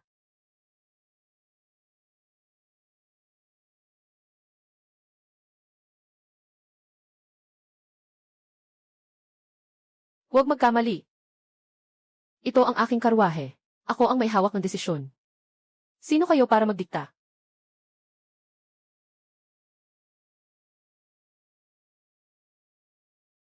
Ang nakakatakot na aura.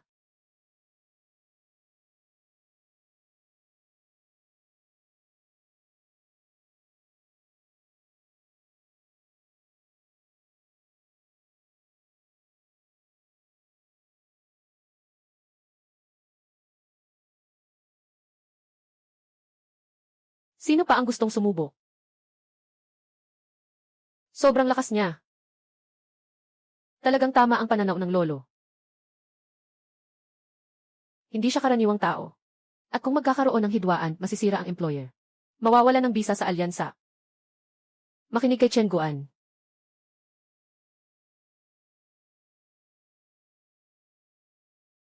Hindi pa naliligaw ng landas ang matandang ito.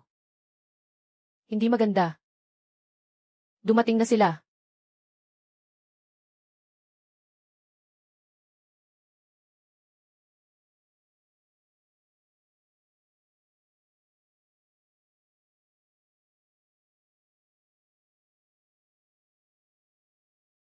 Baliw ang batang ito.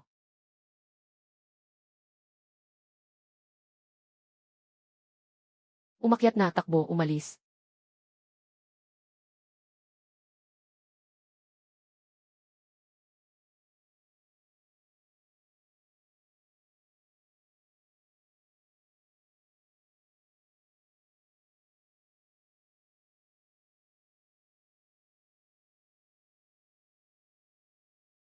Talagang nauna siya sa panganib.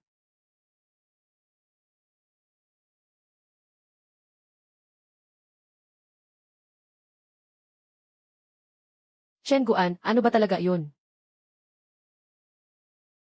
Demonyong unggoy na nagdudusa. Kung gagawin nilang isang linya, di na pwedeng pabayaan. Kailangang tapusin agad. Hindi ko pa narinig ang halimaw na ito.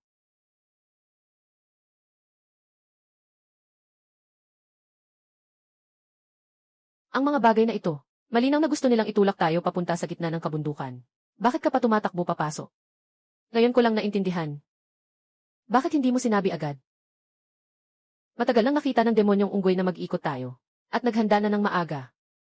Kung tumakbo ka palabas ngayon, walang daang babalikan. Kung ayaw mong mamatay, sumunod ka sa akin, huwag na magpasikat.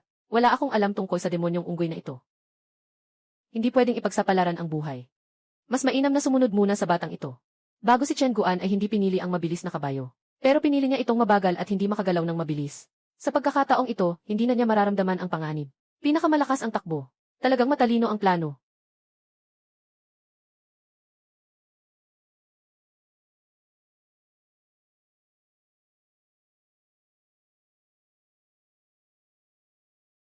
Dito lang ito. Anong ginagawa mo? Bakit huminto ka?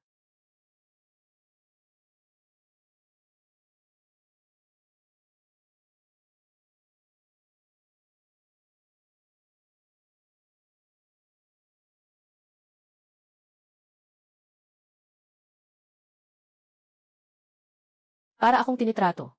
Gusto mong tumakas sa huling sandali.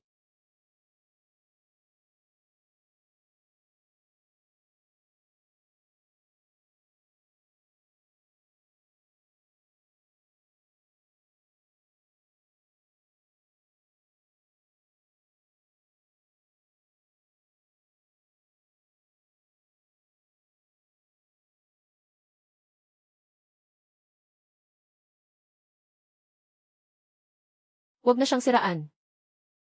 Huwag mo akong iiwan.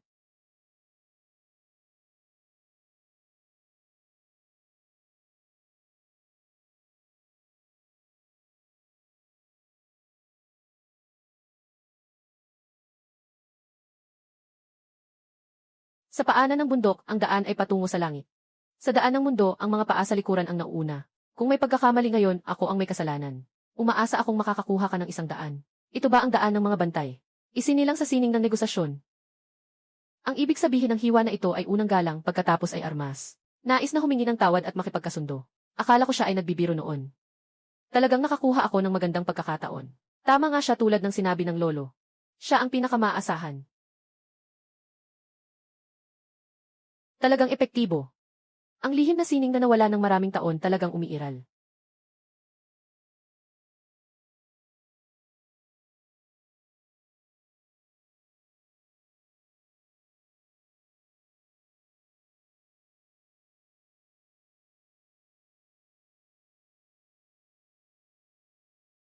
Wala nang pag-uusap dyan.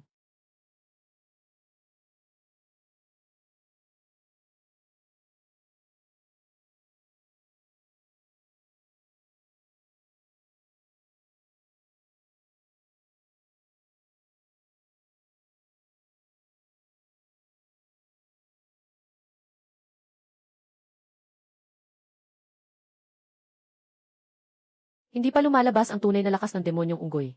Huwag magmadali. Huwag ipakita ang ating mga baraha. Magtipon.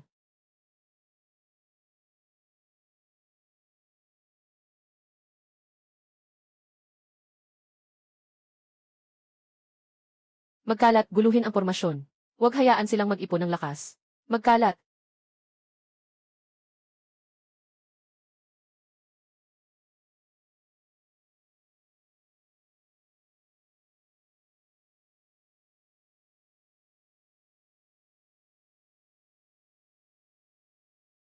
Sulit ang 1,000 layang na ito.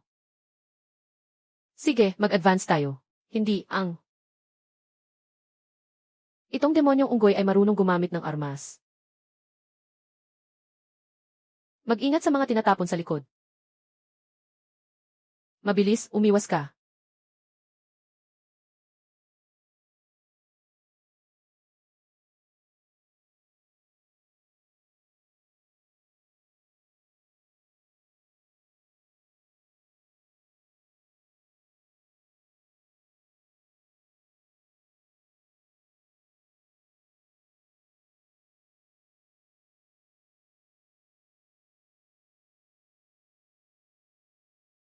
Ganti sa Lolo Liu. Ganti sa Lolo Wang.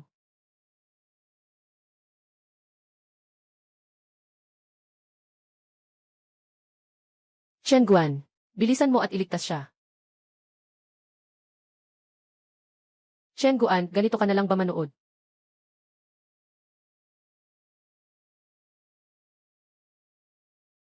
Ako ay isang tagapagtanggol. Hindi ako tagapagligtas. Ang tungkulin ko ay ikaw. Tungkol sa pagligtas sa iba. Hindi naman ito imposible.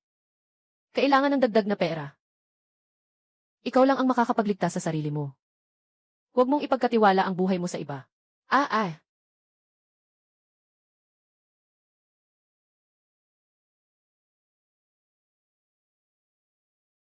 Ako.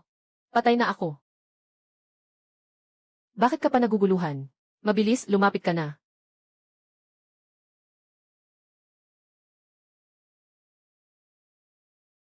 Ito na ang pangalawang pagkabigo sa negosasyon. Talagang walang galang. Ang bilis ng kutsilyo. Sobrang lampas na kay Lutong, mga matatandang manlalaro.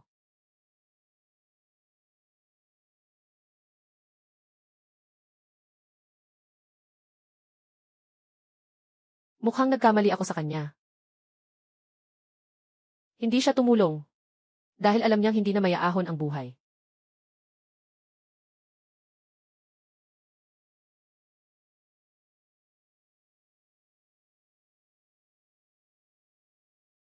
May tatak na ako. Ang mga tao sa paligid ko ang pinakadelikado. Akala ko pa naman siya ang hindi magligtas sa tao. Dapat ang mga ito ay mga snipers lang.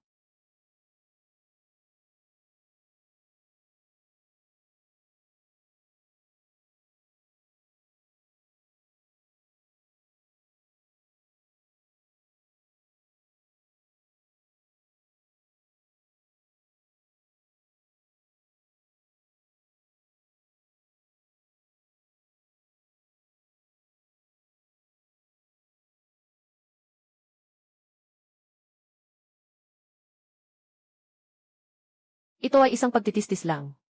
Hindi pa lumalabas ang pangunahing pwersa nila. Kahit na makasarili siya sa pera, hindi niya ako kailanman iniwan. Chen Guan, salamat sa'yo. Bakit pa, diretso mo na lang dagdagan ng pera? Lahat ng ito ay kasalanan ko. Hindi ko naalagaan ng maayos ang grupo. Buti na lang ay walang nangyaring masama kay Jens. Luo, kung nakinig sana ako sa kanya, hindi sana namatay ang kapatid.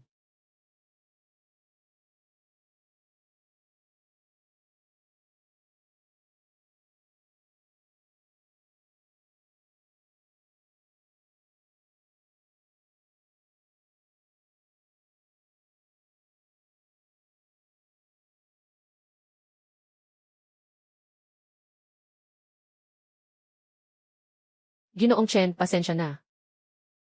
Nagawa kong magkamali sa iyo dati. Noong una, itong dalawang ito ay naghanap ng gulo. Sinasadya ang pag-antala. Sa laban na ito, nakikipaglaban ng todo. Hindi makatuwiran. Yun!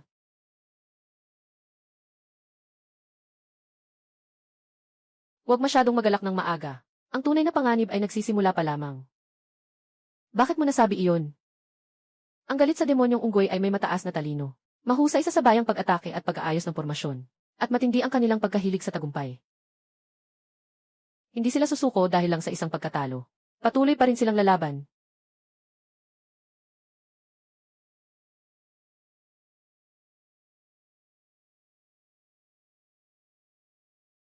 Ako ang nagpadala ng emosyon. At ikinamatay ng 7 kapatid. Magpahinga muna dito. Bukas ng umaga aalis tayo. Opo. Bakit hindi siya umatras at dumaan sa ibang daan? Sa halip ay nanatili dito. Iba ang pag-iisip ng dalagang ito kaysa sa karaniwan. Hindi rin basta-basta ang kanyang pagkatao. Ngunit may lakas siya, wala namang kasanayan sa pakikipaglaban. Napakakaiba. Kung matatalo ang demonyong unggoy, umatras siya. Estratehiya sa pag-optimize. Ngayong gabi, hindi na sila babalik. Ngunit ngayong gabi rin ang tanging pagkakataon para magpahinga. Sa susunod na pag-atake, mas malakas ito. Tanggap ang utos, opo, Tara. Tara. Kuya Chen, talaga bang hindi natin maiiwasan ang habon ng mga unggoy? Ang batang babae ngayon ay sobrang magalang naman. Ang mga ganitong demonyo ay hindi madaling iwasan. Kung ganon, Magkakaroon ba tayo ng kabuuang pagkatalo? Chen Guan, mayroon bang paraan upang maalis ang mga tatak ng pagsubaybay? Ito ang pinakamalaking pagdududa ko. Ang ibang mga tatak ay may solusyon. Ngunit ang tatak na ito ay walang paraan upang masolusyonan. Ngunit sa kabila nito, bundok ng Kingkang, lugar kung saan lumitaw. Napakakakaibang lugar ng paglitaw. May itinatagong dahilan sa likod nito.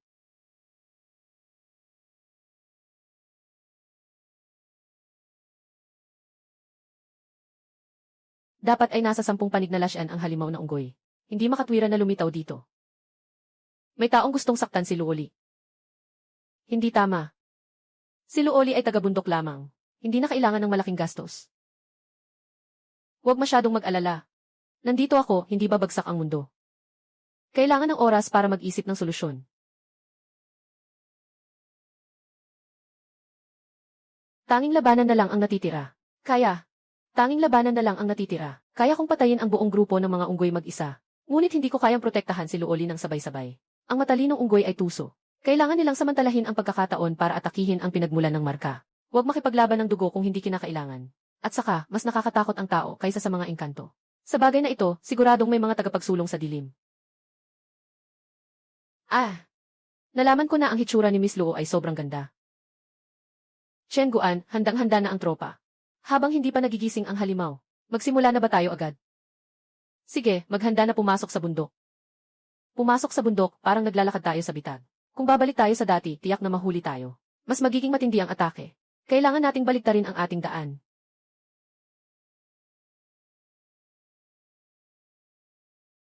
Kuya Chen, sumakay ka na at magpahinga. Akala ko mahaba ang buhok ng batang ito. Hindi na kailangan mas ligtas sa labas.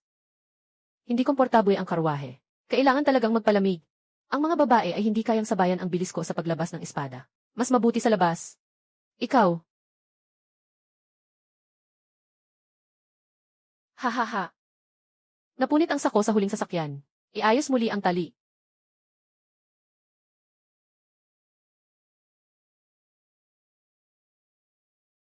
Ganun ba?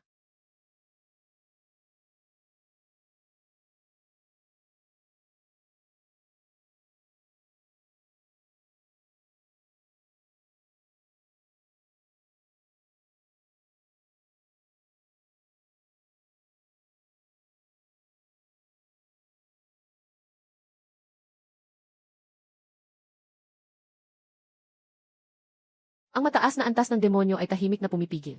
Parang palayok na nakasabit sa ulo.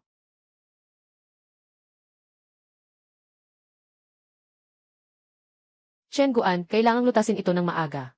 Chen Guan. Chen Guan, kailangang lutasin ito ng maaga. Chen Guan. May paraan ka ba? Nagamitin ang lakas ng ibang mga grupo upang itaboy ang tigre at lamok. Dalhin natin sila sa teritoryo ng mga halimaw at makaalis sa pamamagitan ng kanilang labanan. Ang batang ito, sa kanyang murang edad, ay nakaisip ng ganitong paraan. Parang naging matalino siya sa bagong gupit. Suwak na suwaks ito sa aking plano. May ganito siyang suhestyon. Malamang na hindi basta-basta ang kanyang pagkatao. Hindi gumagana ang planong ito ko. Isang napakagandang paraan para makaligtas sa kawalan. Magaling, medyo may utak din.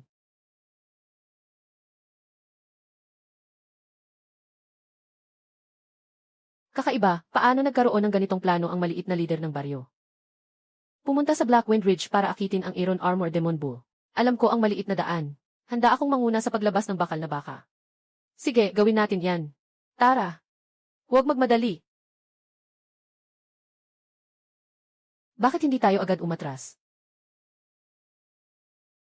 Hindi pwede sa itim na hangin. Dapat ang target ay ang 10 dako ng lawa. Huwag pumunta sa itim na hangin. Pakanluran, pumasok tayo sa 10 lugar na daga. Miss Trong Chen, nasira ka na ba? Ang 10 lugar na daga ay isang sagradong lugar.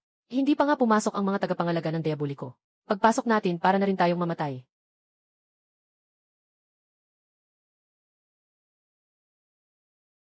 Karaniwang halimaw, hindi kayang talunin ang Diablo Ape. Walang silbi ang Blackwind Ridge.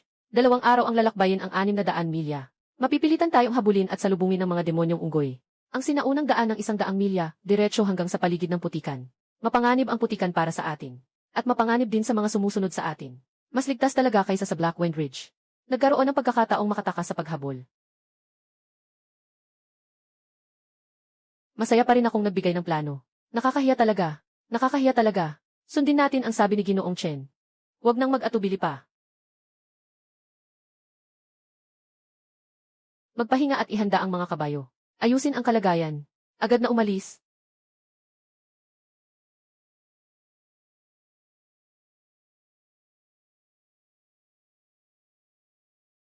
Suriin ko na. Mahigpit ang pagkakatali ng kargamento. Ano ito? Balat ng demonyo. Nagbebenta para kumita at magbayad ng bayad sa bodega. Ideya mo ba ito o ideya ng tiyahin mo? Eh. Inutusan ako ng tiyahin kong dalhin ito sa Dazoo. Ibenta sa 3 beses na halaga. Ha? Ano to?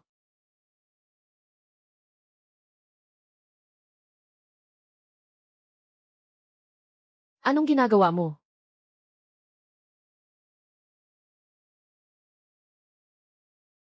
Ito ang gumagalaw na magnet ng galit. Dinala ang buong angka ng mga engkanto sa laban. Para bang nagdeklara ng digmaan sa lahat ng mga halimaw. Simula na ngayon. Hatiin natin ang tropa sa 2 grupo. Sa buong daan, hawak ko si Luohuan. Para ilihis ang mga demonyong unggoy. Sa pangalawang ruta, ang mga tao mula Hilaga ay magdadala ng mga kalakal papuntang itim na hangin na bundok. Dadaan sa ibang daan papuntang lungsod ng Wangbei para magtipon. Ang pinakamalaking takot ng mga tagapaghatid ay ang paghihiwalay ng tao at kargamento. Hindi dapat mangyari ang anumang masama sa kliyente. Mas malakas kapag marami. Bakit kailangang maghiwalay? Kung mabigo ang misyon, parurusahan tayong lahat ng alyansa. Chen Guan, ano ba talaga ang ibig mong sabihin? Ganito ganoon lang, paminsan ganito, paminsan ganoon. Walang daan sa Leshan. Hindi makapasok ang mga kalakal. Kapag marami, tiyak na may malalaking halimaw. Kapag kaunti, mas mabilis kumilos. Kailangan lang makawala sa mga sumusunod. Huwag magpatayan. Madaling magtago sa mga lugar na maputi. Tama ka dyan. May paraan nga ito. Ngunit masyadong delikado para sa inyong dalawa. 5 tao lang ang dadalhin. 5 tao lang ang dadalhin. Sa mga lasyan, buhay at kamatayan ang laban. Hindi ako magliligtas ng pabigat. Si Loli ay isang buhay na target. Dagdag pa ang pagpasok sa 10 dako ng putikan. Ibig sabihin, doble ang panganib. Sige, susunod ako sa'yo.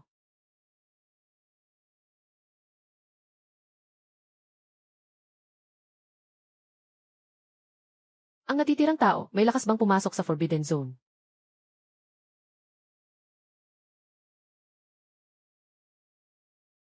Sa kalahating oras, hatiin ang tropa at maglakbay sa 2 direksyon.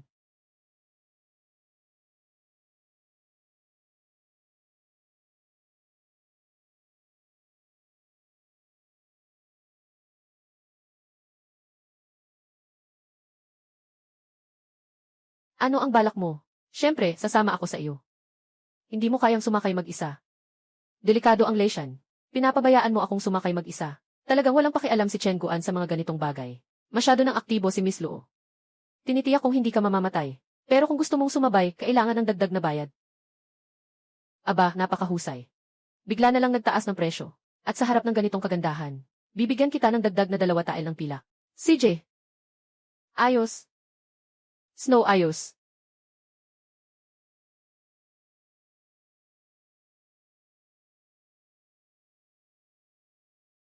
Mga anak ng mundo ng martial arts. Hindi nagmamalasakit sa maliliit na bagay. Matalino at matapang itong batang babae.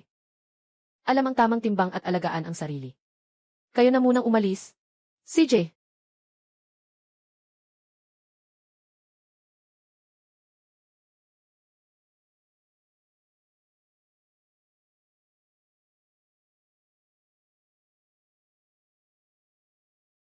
Sumunod kayo, ingat sa kabayo. Walang utos na hindi pwedeng gawin ang atake. Kapitan Chen, ito na ba ang pasukan sa lumang daan?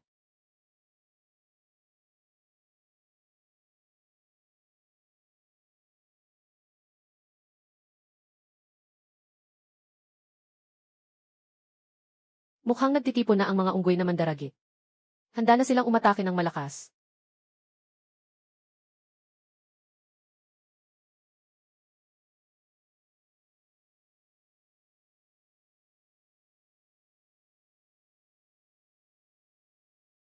Guro Chen, napakaiba ng daan na ito. Maghanda sa laban.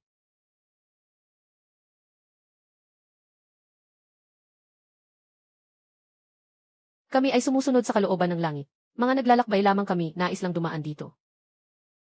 Hindi po namin alam, Ginoong Engkanto, kung maaari po ba kaming payagang makaraan. Ha ha ha.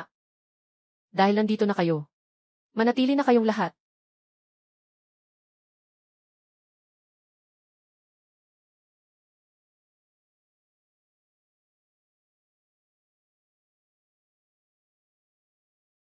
Isang dambuhalang ahas.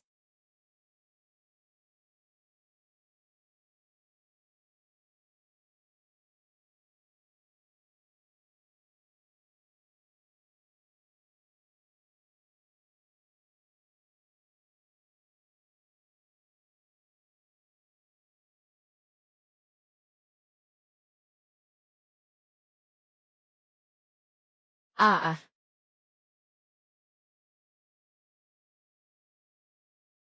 Ah ah.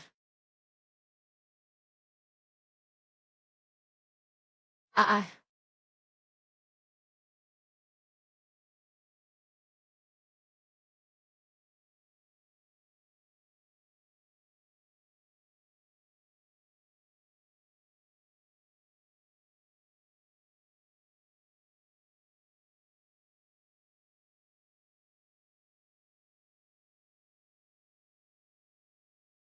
Hindi siya gumalaw kanina.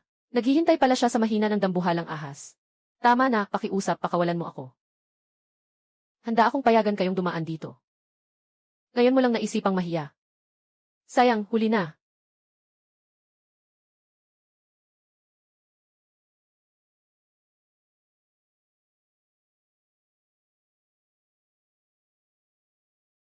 Ang galing naman ng taong ito. Buti na lang nahar siya. Malaki ang kita sa biyahe na ito. Sulit kahit dagdagan pa ang bayad.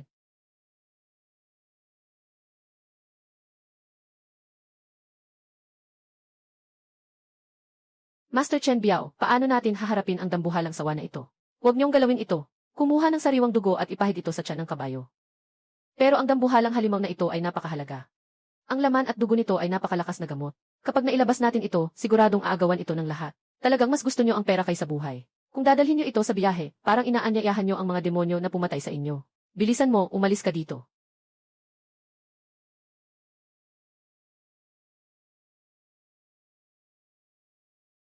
Bakit hindi pa sumusunod ang mga demonyong unggoy? Hindi pa natatanggal ang marka. Hindi sila dapat sumuko. Ginoong Chen, malalim na tayo sa gitna ng lesyan. Bakit walang galaw ang mga demonyong unggoy? Maghanap muna ng lugar para magpahinga. Pag-usapan natin mamaya.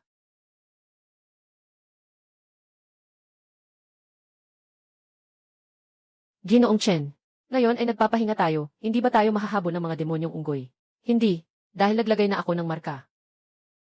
Ano? Totoo ba ang sinasabi mo? Totoo ba talaga? Hindi ba't nakita niyo na ang lahat ng ito sa daan? Paano ito posible? Paano mo nagawa iyon? Nandyan pa rin ang lasa ng bulok na peach.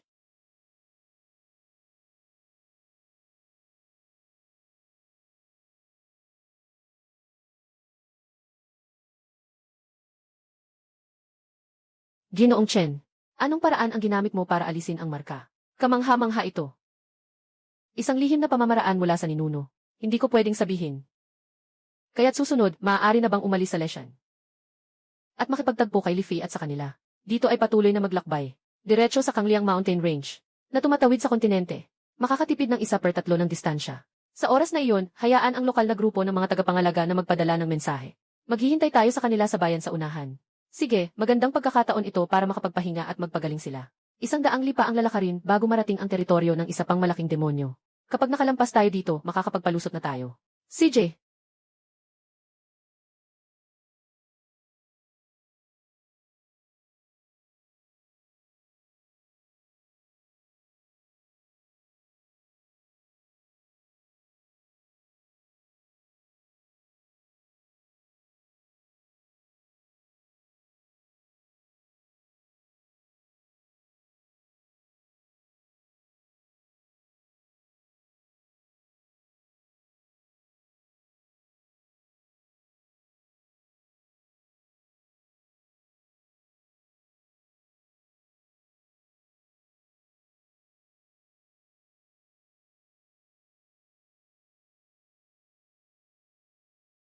Lolo, ayos ka na ba? Anong nangyayari? Ito ay mga patalim. Ang mga patalim sa mundo ng Jianghu ay umiinom ng tubig na nagpapabulok ng buto. Wasakin ang mga bakas pagkatapos mamatay. Daan. Mukhang ang mga mamamatay tao ay para sa pamilyang Luo. Ang batang ito ay tiyak na hindi simpleng tao. Umalis muna tayo dito.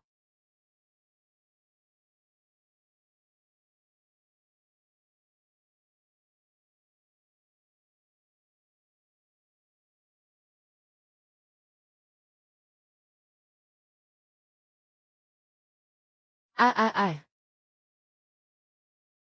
Isang saksak lang ang kanyang ginagawa. Hindi na siya muling sumusugod.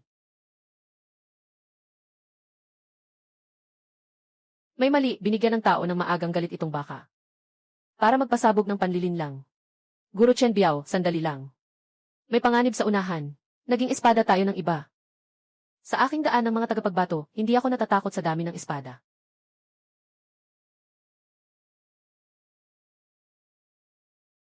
Ah! May mga mamatay tao na sumusunod mula sa likod. Ang balita ay maaari lamang manggaling kay Li Fei. Hindi maganda, Ginoong Chen, maaaring si Li Fei at ang iba pa. Sa tingin ko rin, maaaring siya ay nasa panganib na. Tumahimik ka. Walang maaaring mangyari. Sa puntong ito, patay na siya. Paano siya namatay? Noong una, si Li Fei ay nagbabantay sa akin. Paano naman pwedeng mamatay agad-agad isang araw lang? Hindi kaya niya alam ang mangyayari.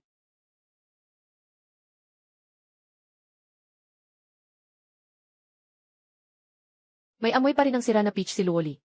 Hindi mo pa natatanggal ang tatak. Gamitin mo kaya sila para ilayo ang mga tigre sa bundok. Dahil sila ay mga tagadala ng pabaon. Kailangan handa kang mamatay anumang oras. Walang nakakaakit sa pangunahing puwersa ng mga demonyong unggoy. Hindi ninyo magagawa ang inyong mga kasanayan dito. Dapat ba akong pasalamatan? Sa kamay ng mga demonyong unggoy. Ngunit, hindi namatay si Li Fei sa kamay ng mga demonyong unggoy. Sa kamay ng mga demonyong unggoy. Ha, anong ibig sabihin yan? Kamakailan lang, namatay siya sa harap mo. Sinasabi mo ba na si Li Fei iyon kanina, ah? Si Li Fei ang pumatay kay Luoli. Hindi ito possible. Sa gitna ng malawak na latian na ito, yung mga mandirigma ay naghabol talaga. Maliban na lang kung may nag-iwan ng marka sa daan. Ikaw ay isang taksil. Kuya Luo, ano ba ang ibig mong sabihin?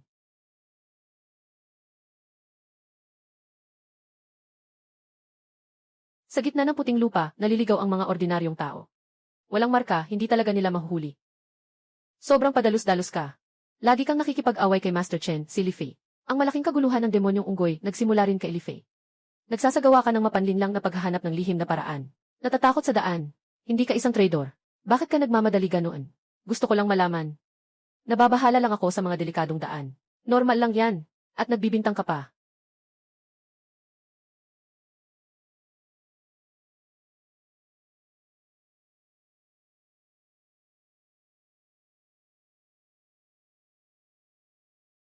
Kuya Chen, mali ang pinatay mo. Hindi ako nagkamali, si Liu Shu ay hindi traidor.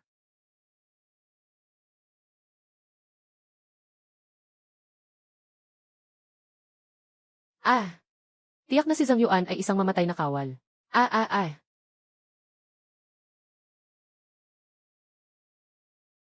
Chen Guan, maraming salamat sa paglilinis ng aking pangalan. Sa panganib at kamatayan. Para maprotektahan si Miss Lulu. Halos isinakripisyo ko ang buhay ko. Ang mga mamatay na kawal ay mga makina na pinalaki.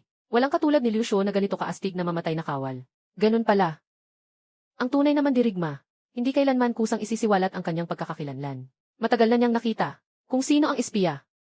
50 taon na akong nagbabantay. Pero hindi ako kasing galing ng binatilyong ito. Alam ko lang na may problema si Li Fei.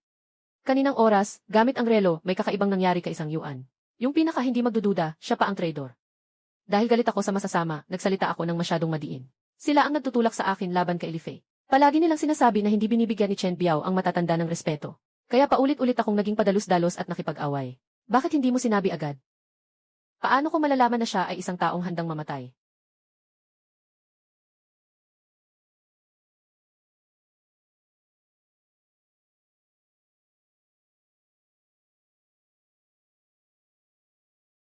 Chen Guan, may sasabihin ako sa'yo. Sundan mo ako. Zhang Yuan, Li Fei. Sila ay mga bodyguard mula sa ibang lugar noong 18 taon na ang nakalipas. Noong panahong iyon, mahigit 50 ang dumating ng sabay-sabay. Sa paglalakbay na ito, hindi bababa sa 15 ang mula sa grupong iyon. Sila ba ay mga taong handang mamatay mula pa sa simula, o kaya ay nagkanulo sa kalagitnaan? Nakatago ng 18 taon. Tumpak na tugma sa edad ng batang babae. Malaki ang lugi ng padala na ito. Ang pagtatago na ito ay para lamang patayin si Luoli, kaya ang kanyang pagkakakilanlan ay hindi ordinaryong dalaga. Nahulaan na rin ang nakakagulat na pagkatao ni Luoli. Hindi pangkaraniwan ang biyahe na ito. Kasalukuyan pa lamang nagsisimula ang krisis. Ang mga nagdadala ng kargamento ay pumirma na ng kasunduan sa buhay at kamatayan. Kailangan itong tapusin. Hindi ito isang sitwasyon kung saan makakapag-atras ka kapag nalaman mong hindi mo kayang labanan ang kalaban. Hindi ito ganoong klaseng laban. Hindi maipagtanggol si Luoli. Ang mga malalaking tao sa likod ang mananagot sa kapabayaan. Hindi nila pinapalampas kahit ang pamilya. Yung mga matanda, madilim ang puso at matindi ang kamay. Mas mahal pa ang buhay ng tagapagbantay kaysa sa isang aso sa kanilang bahay.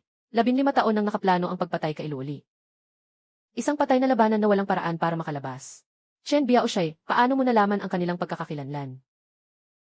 Sila ay mga pabigat, kailangang mapabilis ang pagpapadala. Mula nang pumatay si Li Fei sa halimaw na unggoy. Bakit sobrang aga naman? Pero yung ginawa niya noong gabing iyon, lahat ay ayon sa mga patakaran ng pagtutugma. Tama iyon. Napaka-standard ng ginawa niya. Napaka-natural ng lahat. Ginoo, Lolo. Tinanong kita kapag nakatagpo ng halimaw sa daan. Ano ang pinakamaasahang paraan para puksain ito? Siyempre, ang pagputol sa ulo o pagtusok sa mahahalagang bahagi. Kasabay nito, gamitin ang tunay na kapangyarihan upang pigilan ang pagsabog nito. Para maiwasan ang dugo na maipanghugas sa shield, sa amo at sa mga kalakal. Mag-iwan ng amoy. Naiintindihan mo na ba?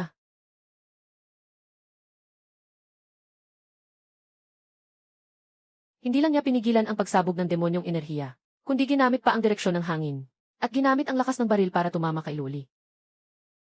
Ginamit niya ang mabilis na pag-atake bilang panakip, at naloko niya kayong lahat. Nang makita ko ang kanyang panlilinlang, ginamit niya ang inyong kayabangan at katigasan ng ulo, para pukawin ang inyong sama ng loob sa akin. Itinatago ang mga nakamamatay na kamay. Tuwing binabanggit ko ang pag-iwas, laging may mga nagtatalo. Nandoon din siya sa lahat ng iyon. Ito ay sadyang pagpapaliban. Matagal na siyang umalis sa laro. Nakita na ang mga nakatago na traidor. Ang takot sa mga namamatay ay ang paggamit ng lahat ng patakaran para pumatay. Ginawa ni Li Fei na mga kasabwat ang lahat. Ang tunay na nagpatunay na may malaking problema si Wu, ay ang balat ng dalawang sasakyan ng mga demonyo. Balat ng demonyo. Halo-halong balat, iba't ibang balat ng demonyo ang pinaghalong. Ito ay parang pang-akit ng galit sa paglalakad sa kagubatan. Totoo nga. Kuya Li. Nakita ni Li Fei. Ngunit walang kahit kaunting pagkabahala, at hindi rin nagtatanong ng kusa. Ano ang ibig sabihin nito? Siya. Sadyang iniiwasan ang tanong na ito. Tama, hindi siya tanga. May problema siya. Hindi pwedeng tanga ang veteranong tagapaghatid. Ang dalawang kariton ay palaging sinamahan ni Ligi at ng kanyang grupo. Hindi pwedeng hindi nila ito tiningnan habang naglalakbay. Kaya napagpasyahan mong may problema si Li Fei. Tama, sa huli. Sa pamamagitan ni Li Fei, nahanap ko ang taong may problema. At ang problema ay nasa kariton ng mga demonyong balat. Ang tunay na tagapagbantay ay kusang nagtatanong.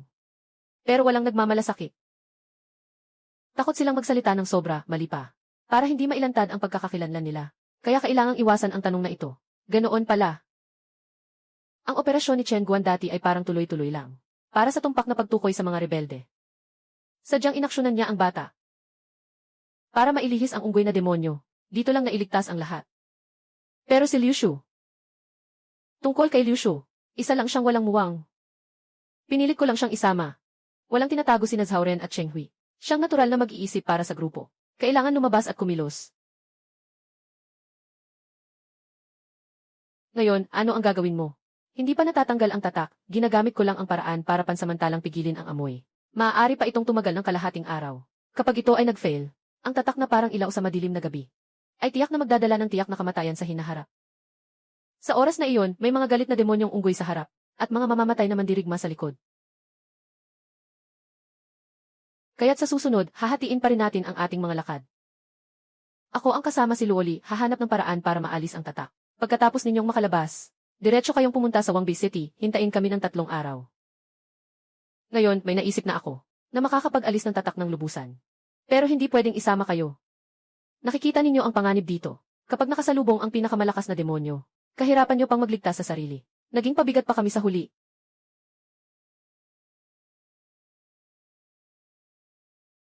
Pero kumuha tayo ng pera. Dapat alagaan natin ang karwahe na ito hanggang makarating sa destinasyon. Hindi ko na kailangang sabihin na huwag ninyo kaming isama. Kailangan ko lang ng kaunting oras para ayusin ang marka kay Loli. Paglabas, agad tayong pupunta sa Wangbi City.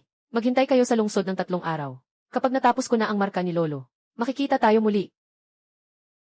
Kung hindi tayo dumating sa loob ng 3 araw, diretso na kayong pumunta sa kapital ng Dazhou. Sa bawat bayan na dadaanan, magkikita kayo sa pinakamalaking kuta ng kargamento para mag-iwan ng marka. Kung ako ay mauuna, mag-iiwan din ako ng liham bilang ugnayan. May mga naglalakihang halimaw at mga mamamatay tao sa dilim sa daraanan. At mga makapangyarihang tao na hindi dapat galitin. Karaniwan, kapag nabigo ang kargamento, buhay lang ang kapalit. Ngunit sa pagkakataong ito, maaaring maapektuhan ang buong pamilya. Buong pamilya. Si Chen Guan ay gustong ilabas tayo sa putik. Mag-isa niyang haharapin ang lahat ng panganib. Pinagtibay ako ng matandang ito bilang isang mandirigma. Ayokong maging pabigat lang. Ginoong Chen Biao. Walang oras na sayangin. Pumunta ka at ipaliwanag mo sa 3 nilang sina Liu Shu. Magsimula na. Sige, hindi ko na kailangan magpasalamat. Nagmamalupit kami para sa pamilya. Si Chen Guan ay nagdadala ng lahat ng pasanin mag-isa. Siya ay malamig sa daan. Ngunit pinangangalagaan ang pinakapayak na katapatan ng mundo. Kapatid na Chen Guan. Sige na, kapatid. Walang oras na sayangin. Unahin ko kayong ilabas. Ang iba, pagkatapos magtagpo na lang. Bakit biglang yumuko si Chen Guan?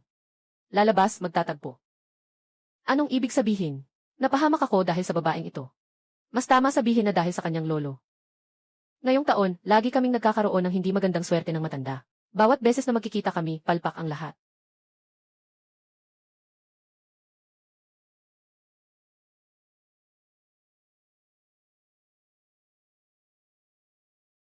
Kapatid na Chen, pwede bang dalhin mo ako nang hindi niya alam?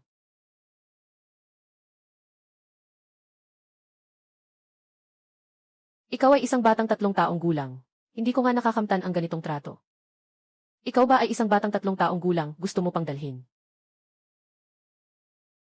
Masyadong mataas at makapal ang mga reeds dito. Mabaho at nakakauhaw ang amoy, nakakabahala. Masakit ang pakiramdam ko. Maaari akong magdagdag ng pera. Hindi pwede. Kailangan mong magdagdag ng pera. Walang silbi. Kailangan kong maging aktibo para matrigger ang gantimpala ng sistema. Sa paligid ng 10 Direction Swamp, walang malalakas na demonyo. Ang mga herbivore na demonyo ay hindi nagiging banta kung hindi sila ginugulo. Ang Tenfang Swamp ay sumasaklaw sa hangganan ng 10 kaharian. Ang malaking imperyong yun lamang ang isa sa mga kalapit na bansa. Walang nakakaalam sa sentro.